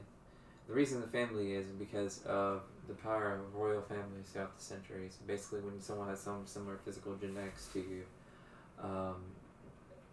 their thoughts and emotions have more of an impact on you.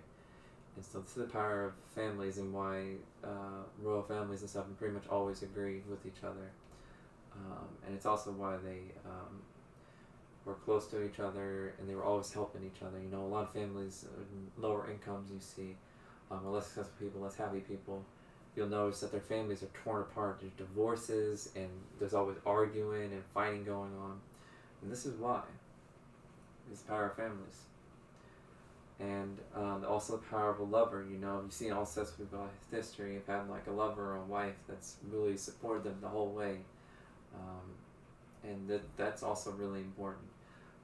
But ultimately, it's not necessary that you need to have a family that supports you. You can be your own person. You can do your own things. You have all the power.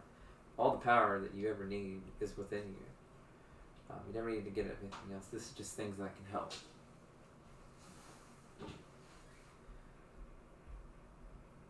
So you want to be open-minded and experimenter. So you want to be open to new things and try them out. So open to new ideas such as this one. It goes back to the teachability index. What's your willingness to change? And when you're learning information, you want to take it and don't mix it with other practices or other methods. So if you're learning Kabbalah, you don't want to mix things from yoga. You want to stick to just Kabbalah, at least for the time being, while you're learning that and applying it, because you're not really sure what the results are coming from, and it can just confuse the whole process. You can apply it and experiment with it, and then once you're done experimenting, you can try to mix it in later, but you want to apply it just on its own at first, and that's how you know if something actually is working instead of just kind of guessing.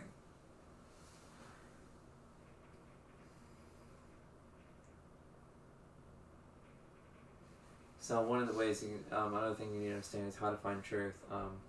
And so, how do I know if information is true? And one of the best ways to understand logical fallacies, I have a link on the website, and it'll be on the description below or on the sides of whatever website you're getting this from. So you want to look into information also that this is called a confirmation bias. You want to look at information that just doesn't confirm what you already believe in, because what you already believe in is what you're getting right now. And if you believe in something else, you're going to get different results. So you want to try to use discernment and believe in things that will achieve even greater success in your life. But if you're only focusing on information that you're biased towards right now, you'll never grow. And so let's go back to the teachability index again. Very important concept. You also want to know 3 ways people persuade you, which is ethos, and that's appeals to authority. So it's people who look, they'll dress really nice. They got super expensive camera equipment, like in the media. So they'll try to make themselves look real nice and professional. And it's a way you can be deceived, is someone who has a certain accent, dressed a certain way. It can make them appear to be more credible than they actually are. And pathos is appeal to emotions. And so appeal to emotions is someone who's like playing on your heartstrings. So some people try to emotionally manipulate you to do certain things or believe in certain things, and you can't judge the truthfulness of something based on your emotions for the most part. For most people, they can't really do that. And you want to be holistically intelligent. You don't want to just judge truthfulness just based on your emotions. So that's pathos. And logos is rational appeal. So that's judging information based off of logic or rationality. So, will this make sense, and linear thought, and will this cause this kind of thinking. So people try to make you appeal to that, and that's fine. But there's more to life than just rationality or logic. You've got to consider people's emotions too. Those are important as well. The emotional truth of something is also important as well. It can make sense, like you see this diet plan, it makes sense, it's worked for a lot of people, but it just doesn't feel right. Like deep down, it just doesn't feel right. You gotta know that too. It may have worked for a lot of them, but did it work for you? Or is it gonna work for you? It just like, it doesn't feel right. If it doesn't feel right in your gut, you're like, that's the issue with logical appeal, even though a lot of people say, no, logic is perfect. No, not always.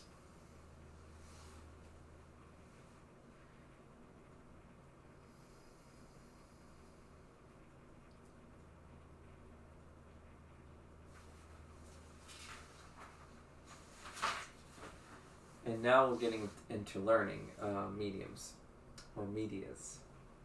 And the first one, and this is really underrated, is reading. And reading is powerful because it stimulates the imagination. And imagination can help you learn. It's like when you're reading a novel, you're really engrossed into it. It really stimulates your imagination, and it can make you learn fast. And it's also part of memory programs. Law of attraction, like I mentioned before, helps you bring things in your life. Imagination is very powerful. And that's the power of books. Audios are also quite valuable as well because you can listen to them all the time. They also stimulate the imagination quite well.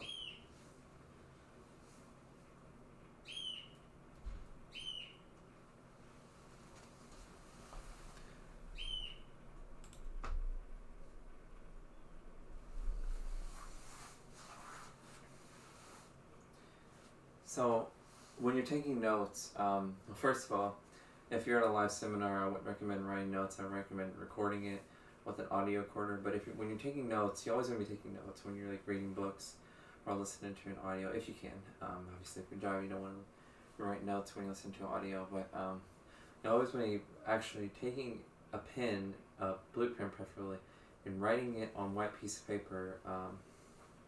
And this can really get into your mind and help improve your recall of information when you need it and get certain epiphanies. It's pretty magical. Even just like going through my notes, when I'm reading through it, I'm feeling it, I'm touching it, it feels almost magical.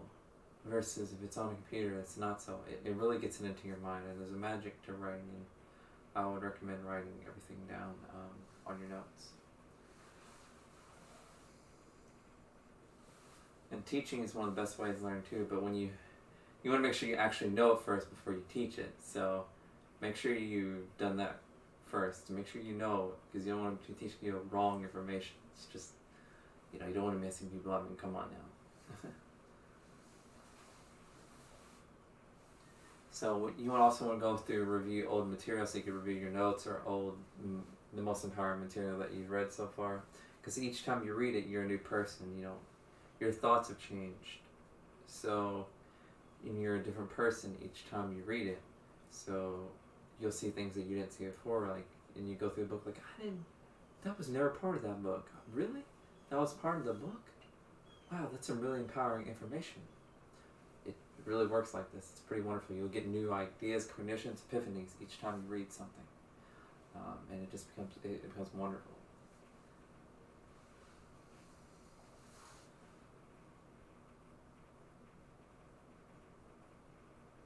And you want to also elaborate, so you want to articulate what you learned instead of just repeating it. That's what most people try in school, is just take some information, here's some information, and then you take it, and then you give it back out on the test. What you want to do is you actually want to articulate things and think about them, and you want to elaborate as well. That's not just taking in information and then repeating it.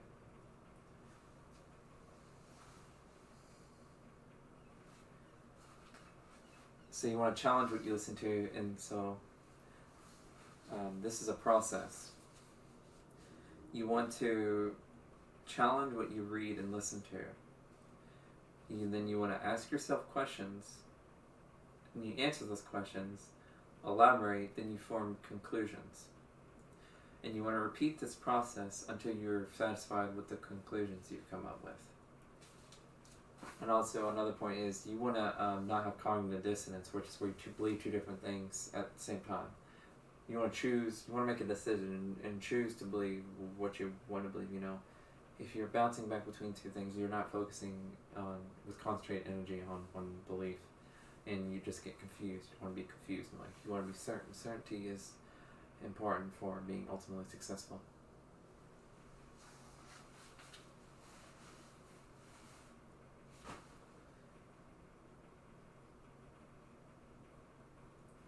And then also the best way to learn information is to apply it, of course, because then it's like you can learn all about cooking, but until you actually get in the kitchen and start cooking, you really don't know anything. Of course, you want to use discernment as well, because there's some information out there that could be detrimental to your success. So you want to use discernment first, like, is this really true? Am I feeling this? Is it right? Does it make sense? You want to kind of do that before you apply it, so you're not applying information that's actually detrimental to your success. You don't want to do that.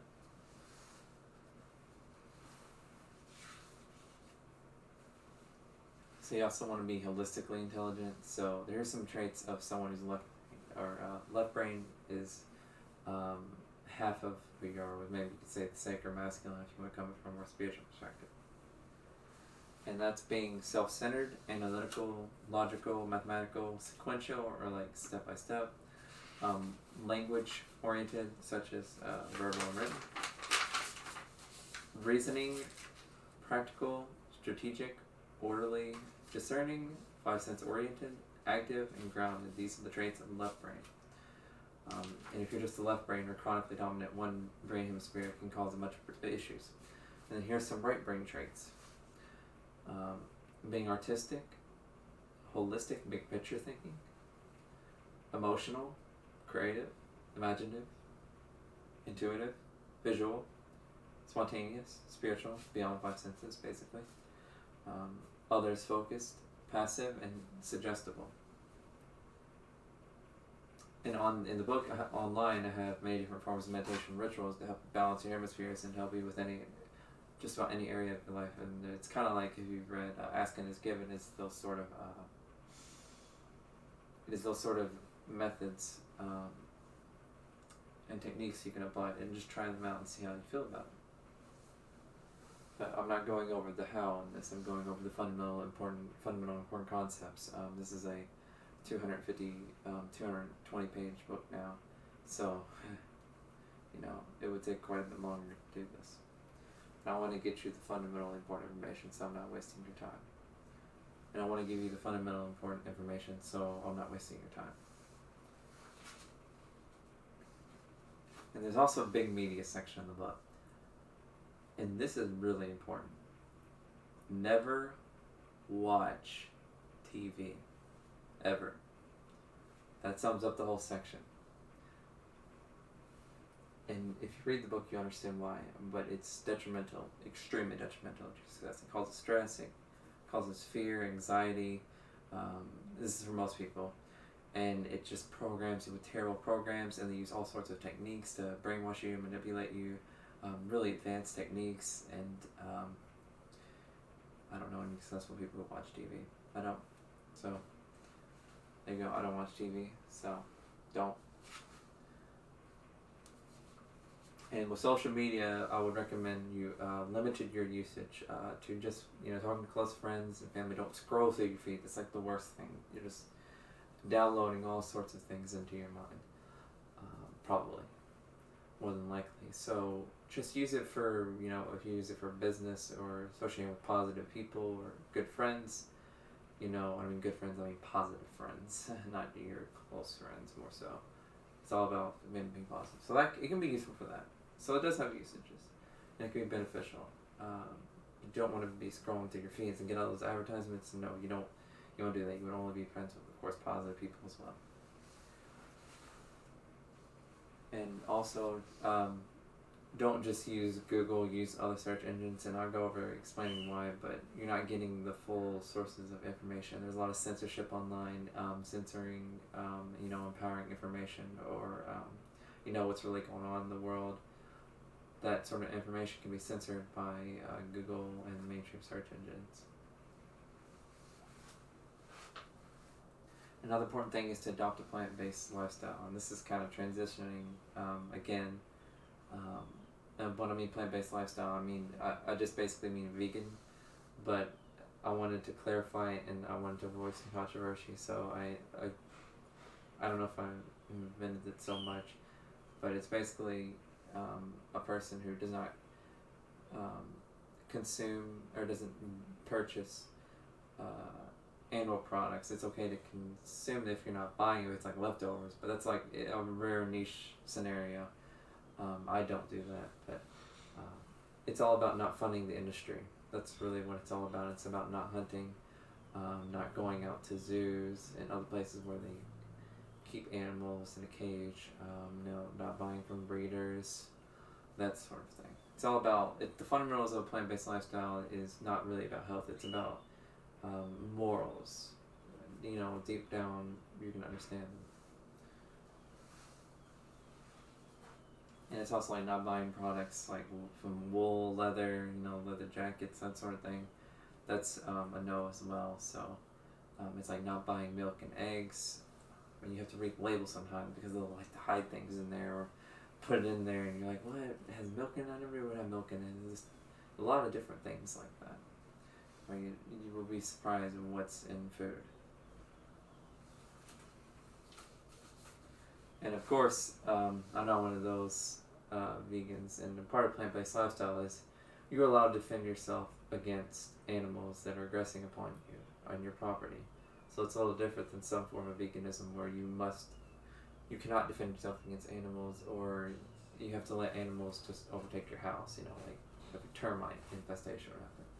And that's what's different for a plant-based lifestyle, is that you're allowed to kill animals if they're invading your property or your body, or they're attacking you. You are allowed to defend yourself. And that's also true for people. That's the self-defense principle is a very fundamentally important principle.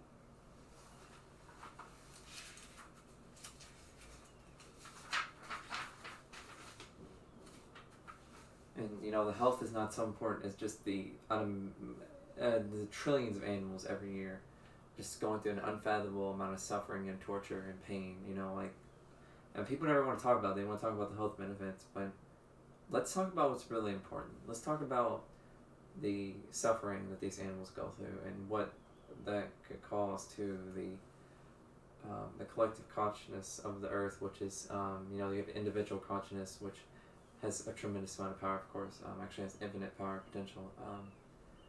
Your consciousness has infinite power potential, but there's also the collective consciousness, and that can affect you too.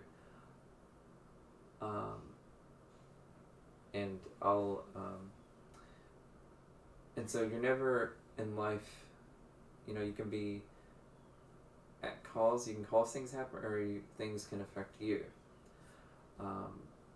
So you can always overpower the collective consciousness, but most people, they just let it overpower them. Other people, that's part of the collective consciousness, or other people's thoughts, they let them overpower them. So unless you're at a state where you can completely overpower that, it's going to affect you. And so that's why it's important to improve yourself, and you can also try to improve the world as well. You would have to be a very high level with your individual consciousness to completely overpower the collective consciousness, because it's a massive mastermind that's like global level mastermind. But of course, in your personal life, you can live awesome, wonderful personal life, even if chaos is going around you. But a big part of ultimate success, I believe, is caring about other people as well, and caring about the environment and animals, and not just caring about yourself. A lot of these new age people, they only really care about themselves, and it's just, I don't think that's really right. I think there's more to life than just focusing on what can I attract into my life, and that's fine and great, but what about other people? Come on, have some heart, have some love for other people.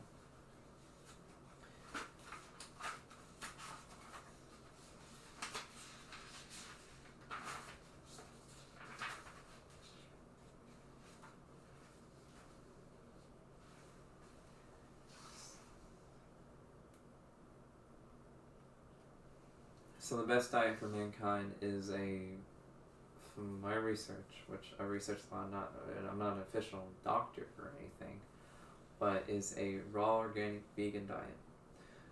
This is the best diet for mankind. As you can see here, maybe I should get a little bit closer, but I'm quite a decently healthy person. And so the positive thinking is the most important part of your health.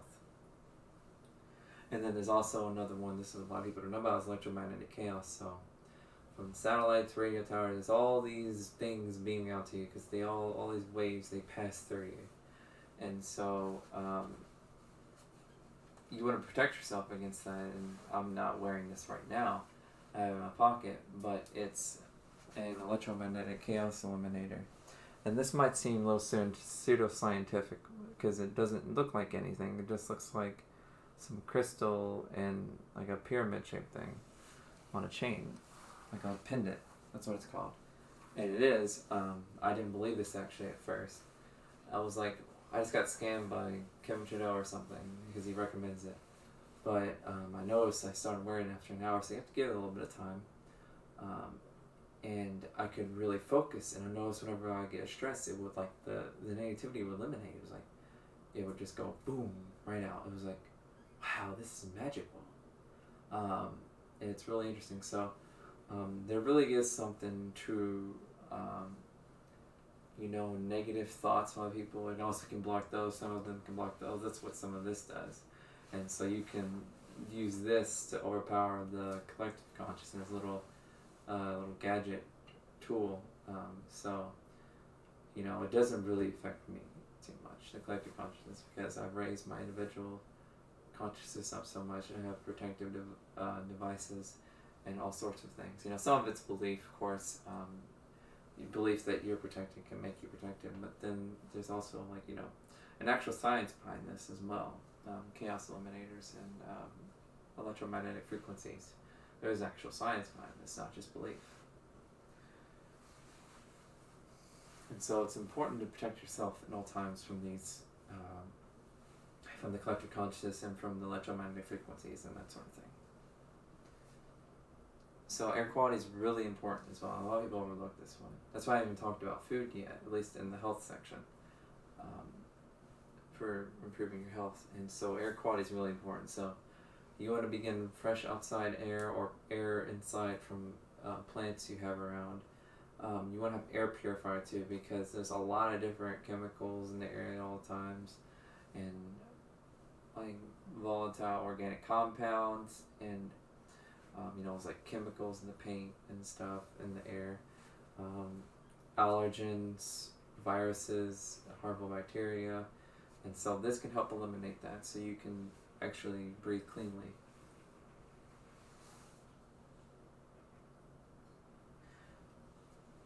Water is also really important too, in the water quality. So you want to make sure you're drinking enough water, which the best way to judge personally is, do you feel thirsty, and how acidic is your urine, which is generally not entirely. You can tell by how acidic it is by the color. It should be a faint yellow, slightly yellow. Clear is fine too, but you don't want to overdrink water. So you don't want to overdrink water, and you do not want to drink tap water ever. It has chemicals in it, and you don't want to drink it. It's basically a byproduct of the aluminum industry. Most of the tap water, especially in America, and there's chemicals deliberately put it into it to. And the theory is to deliberately dumb you down. Maybe it's true, it's not, but there's chemicals in there, and they're not beneficial for your health. And this can affect your thinking, and you want to be thinking positive all the time, and it can dissipate your focus. And so it's important for your success to take care of your health. And so you want to buy a water filter for drinking, or like a whole house filter. And you also want a shower filter because when you put it on your skin, it absorbs into your body. You want to put water onto your skin. And so does the chemicals. So you want to make sure you're not absorbing any harmful chemicals as well. So walking is the most important exercise there is. And so it's good to walk like an hour a day. You know, most people, they barely walk at all. They're barely moving their body. They're pretty much sedentary. And so like the best amount is like an hour-ish in the sun. So you're getting the sun, you're breathing in that good natural air outside, and also you're grounding yourself if you're not wearing rubber shoes, or you're wearing just socks or barefoot. Barefoot's best, but some people don't like stepping on the grass with their bare feet. You can wear socks or grounding shoes. That's also really beneficial. So there's just a mass amount of benefits, and this is one of the best ways to feel good, is to just do all that, walk on the ground barefoot, you know, outside in the sun, or, you know, kind of mixing with what I said before. You can mix things in or out, but that's the basic, is walking outside in the sun. So for sunbathing, you gotta make sure you get enough sun. You don't want to use non-organic sunscreen. You want to apply organic sunscreen. Make sure you wear enough clothes. You can also get UV blocking clothes, but you know, you can be out in the sun for hours and just be fine if you build yourself up to allow yourself to receive that. And there's certain foods you can eat, like carrots, with the beta-carotene, to help improve your ability to do that as well. I mean, I used to be very pale skinned, but you know, and I used to get sunburned easily, but now it's like impossible to get sunburned. I live in Florida, so you know, I can be out in the sun for hours and not get a sunburn, really. So you know, you can build yourself up.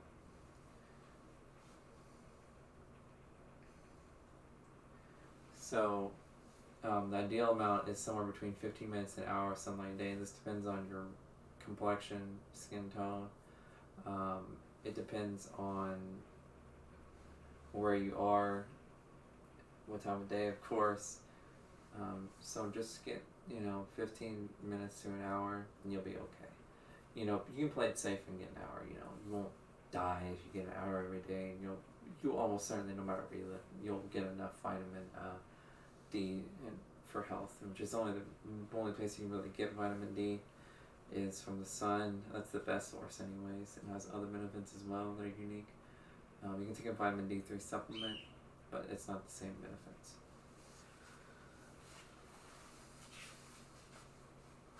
Exercise is also really important besides just walking, so doing stretches, yoga is important. Tai Chi and Qigong is also really good. It's like I showed earlier in the speech, like that. Jumping on a rebounder, I actually have that in this room here.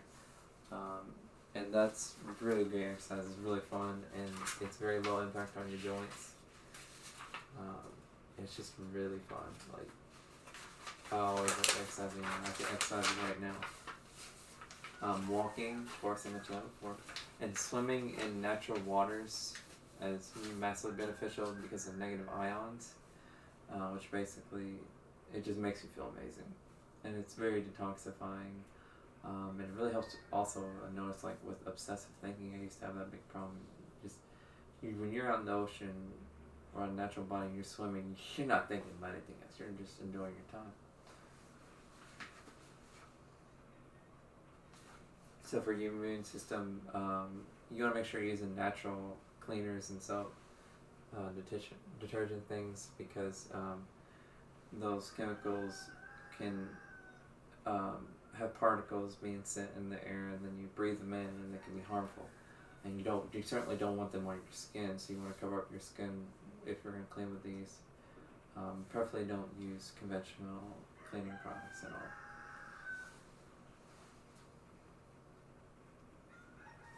So the next part is I'm talking about sleep. And sleep is really important because it's healing and it's actually quite magical. And I'll explain why. But you can even use the law of attraction with sleeping, napping. And so you want to make sure that you're sleeping an ideal amount of time, which for most people is going to be 8 hours. For ideal, getting through the whole day.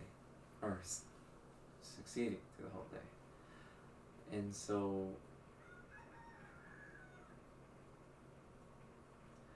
the ideal time to be asleep by, according to many people, and from my personal experiences, is you want to be definitely asleep by 10 p.m. and you want to wake up by 6 a.m. So basically, you want to go sleep before 10 a.m.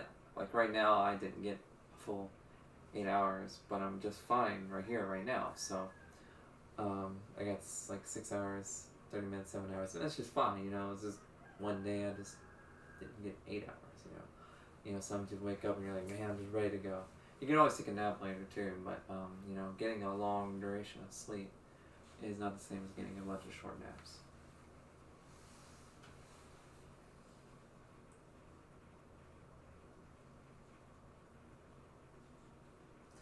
So, and also the therapy is also quite beneficial as well. And the most beneficial therapy that I first got done was Reiki, and that's really helped me with communication. And it's where someone lays on your hands and channels energy from God into you. And she also did some massages on my neck, and it's helped me a lot with communication, which was just terrible for me, and helped a lot with social anxiety around people, and especially large groups as well. It was massively beneficial, and it was only like $30 for 30 minutes. I mean, it completely changed my life. Another one is Dianetics auditing. I've got a lot of benefits from Dianetics auditing, and you can learn this yourself, like reading the book Dianetics, Modern Science of Mental Health, and applying the techniques in there, or you can go to Church of Scientology and get it from there, or Dianetics Center and do it there. I know that might sound controversial, but who do you listen to? Well, I want to believe the word of the media says that they don't have your best interest in mind. They don't want to keep you informed. They don't care about your ultimate success, and you can read that in the book. So, are you really going to believe what they say about certain organizations? But either way, I'm just talking about the Dianetics and auditing part. The Scientology part is really, you can look into the information there, but it's basically just a different religion, and they get their ideas from a bunch of different older religions, and they're very business-like and whatever, but, as far as the auditing goes, I've received massive benefits from it. It's helped with compulsion, it's helped me with communicating with people, helped me be a more positive person. So, and I've studied thousands of hours of material, so I'm not someone who was, born into a religion like Scientology. I wasn't born into any religion or organization. I'm just an independent person here.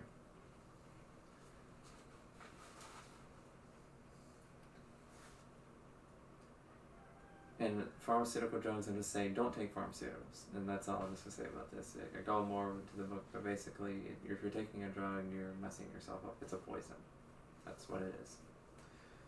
And then vaccines, don't give vaccines.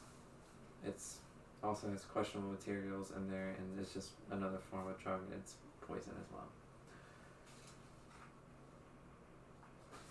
So, and this is the final chapter. I call it the final chapter. Make it sound, ooh, what is this? The final chapter. But this is really important to understand. And that's morals are objective. And that means there are certain things in life that are just plain wrong. And so these are called the platinum rules. The things that are just plain wrong. this is beneficial for your ultimate success. I'm not just talking about having a lot of money or, that sort of thing.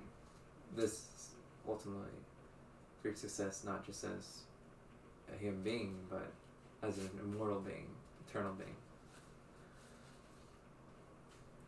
Your ultimate success.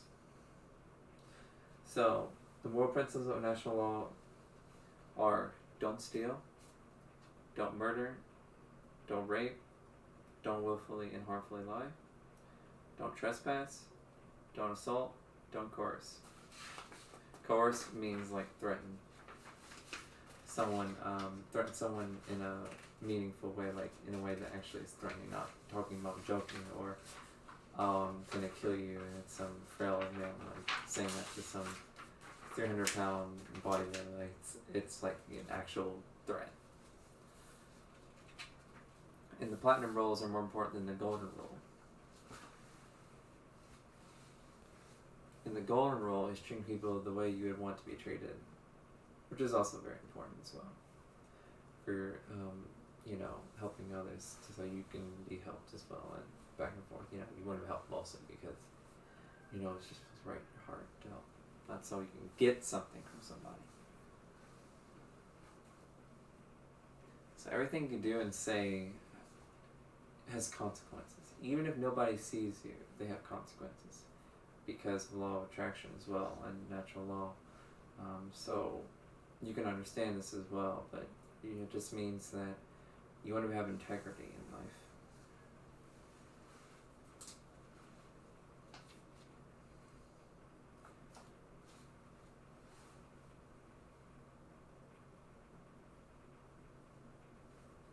Morals come from God. It doesn't come from mankind. It doesn't come from some politician or someone in the government saying this is right or this is wrong. That's not true. Things are right or wrong because of universal law, not because a man said it.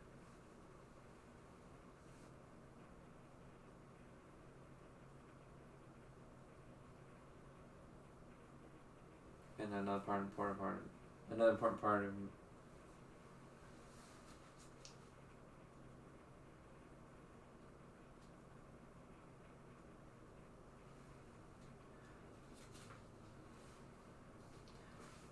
But in the fundamental root of all evil and suffering in the world, the collective consciousness, is poor parenting. And so you can study like preventive Dianetics is also really important for helping with that. But mothers especially should make sure that they take care of their health during pregnancy, to the absolutely concerned with it. Don't take drugs, don't drink alcohol, and if they get hurt, make sure you you help them, but don't say anything to them, and that's important. You understand that if you do Dianetics on why you don't want to say anything to them or anyone around them, not even a shh, just completely quiet. And when I mean sick, I also mean hurt as well. So be quiet.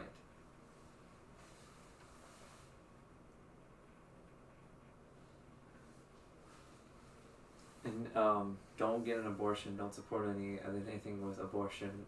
It's a crime against humanity. And if you do Dianetics and Dianetics audit, you'll understand that even there's a lot of failed abortions, and it causes all sorts of issues with people later on. And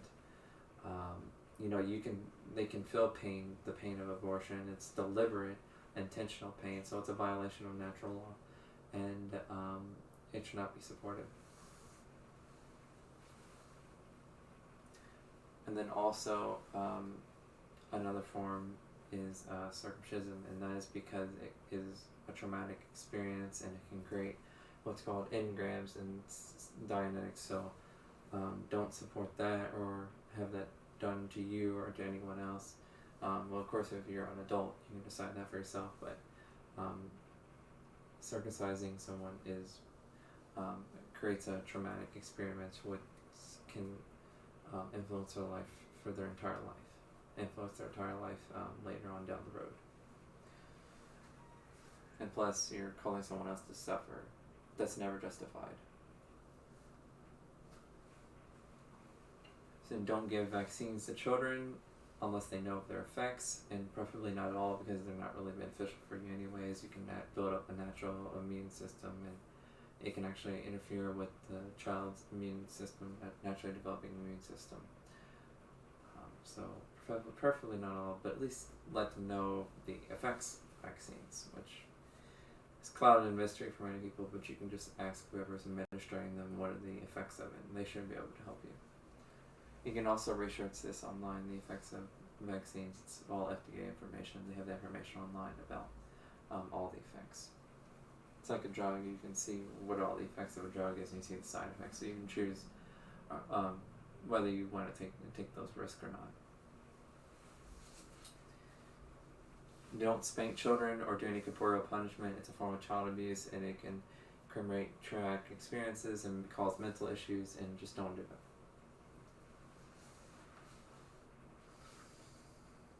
So it's really important to be an ultimately successful person to have a right livelihood, and that's a form of income. So in this next section, I'll explain things that should not be done because it's not part of having a right livelihood. And so I have a list here. Doctors who do abortions are violent people for the reason I stated in previous sections. And then doctors who do circumcision are violent people for the reasons I stated. Doctors who administer vaccines to children are violently non-aggression principle because children cannot consent to something being injected into the body or a drug, even if they understand the effects. They're just a child, so that's kind of iffy territory, but just don't do that. Don't be involved with violent crime. It's a violation, obviously, of natural rights. I think everyone should understand that. Don't trick others for profit. It's pretty simple. Don't try to manipulate people or tell people false information to try to make money. Try to trick someone in saying this is really good and it's not, and manipulate people with symbolism and marketing schemes. Try to trick people. Don't do that. Don't work for the animal agriculture industry or be an animal research or vivisectionist, and that's someone who dissects animals or tests products on animals. Don't do that. It's a violation of their rights as independent beings. In animal agriculture, they're torturing animals, they're keeping them in pens and causing a massive amount of suffering, which affects the collective consciousness of the earth, and that collective consciousness affects other people in other locations who they don't have a really well-developed self-consciousness or individuated consciousness, so you're causing harm by supporting this industry or participating in it yourself. Don't work for the mainstream media because you're deceiving people. You're working for an organization that just wants to deceive people, screw them over. They don't want to see people be ultimately successful.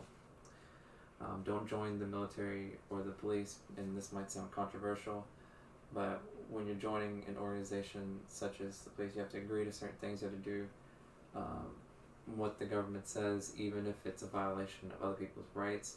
And you can look throughout history, police and military organizations violating people's rights, such as police brutality, wars, and that sort of thing.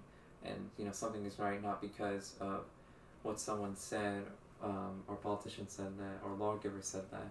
It's because it deep down inside, and it comes from righteous action, comes from God and the deep inner knowing inside. And so you always have to follow that instead of what a profession or a job tells you to do, And so being in the military police it's just, it's like the strong arm of, I know this might sound conspiratorial, but, it's what keeps people down. It's what all, like, the pharmaceutical companies and the raid places, alternatives, or they, taking people and throwing them into jail for non-violent crimes, which is most people in jail. These could be some really great people out here, and they don't deserve this. But the government can come into your house, or someone, the military, police, and just take you out of there, and you're never seen again. So this is not a You should not work for these organizations. You should not work for the military, police, or the government.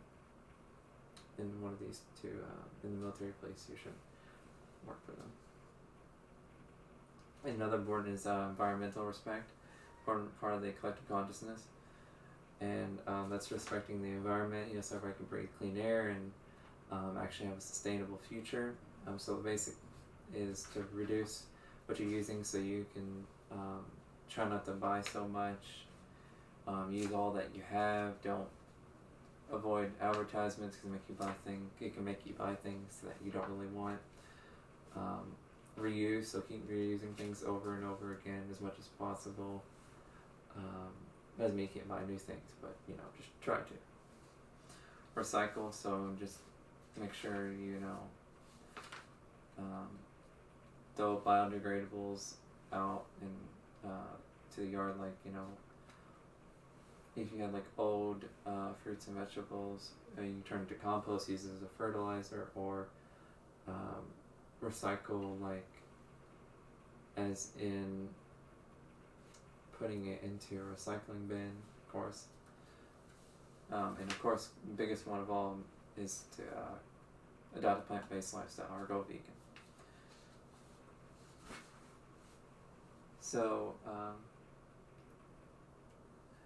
the final conclusion of all this is the great work, and that is to follow your dream and to help improve the collective consciousness, which is why I focused on the later portions, because it's more important to focus on yourself initially, which is why I started with the improving yourself, and to try to improve the collective consciousness of ultimately the whole universe. But we can just start with you can just start with your family if you wanted to, or start with your local community and then expand out to country and then the world. You can expand out that way. But I'm just talking about, for the sake of simplicity, the earth, because we can understand that. Most can understand that quite easily, improving all of mankind and the earth, the environment. So that's what really I would say all of our goals in life as a being is to improve ourselves, live a wonderful life ourselves, and to improve the lives of all.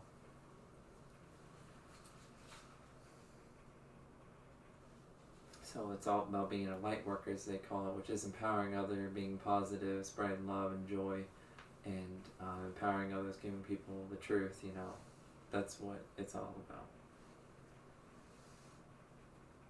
And you want to educate others by bringing out the best in them, and not by programming them and telling them what to think or how to think, but how to help people to flourish and prosper themselves, and by being themselves. And it's like about allowing people to do whatever they want, as long as they're not hurting other people. That's what it's all about, is allowing people to do things and to flourish and prosper, instead of programming them or telling them, you must do this, or I'm forcing you to do this. That's not what it's about.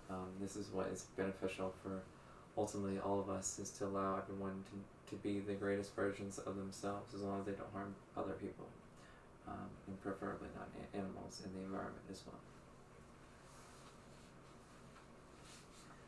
So, we're going to end up with initiative. Take what you learned today, ponder on it, use your discernment, and then apply it. Thank you for listening. Hope you enjoyed, and you can ask about comments, questions. This is my first speech, so give some comments and questions concerning anything else.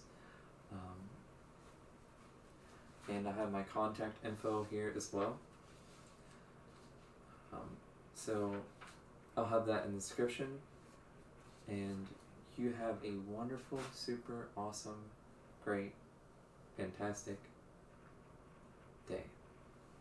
Thank you for listening and watching.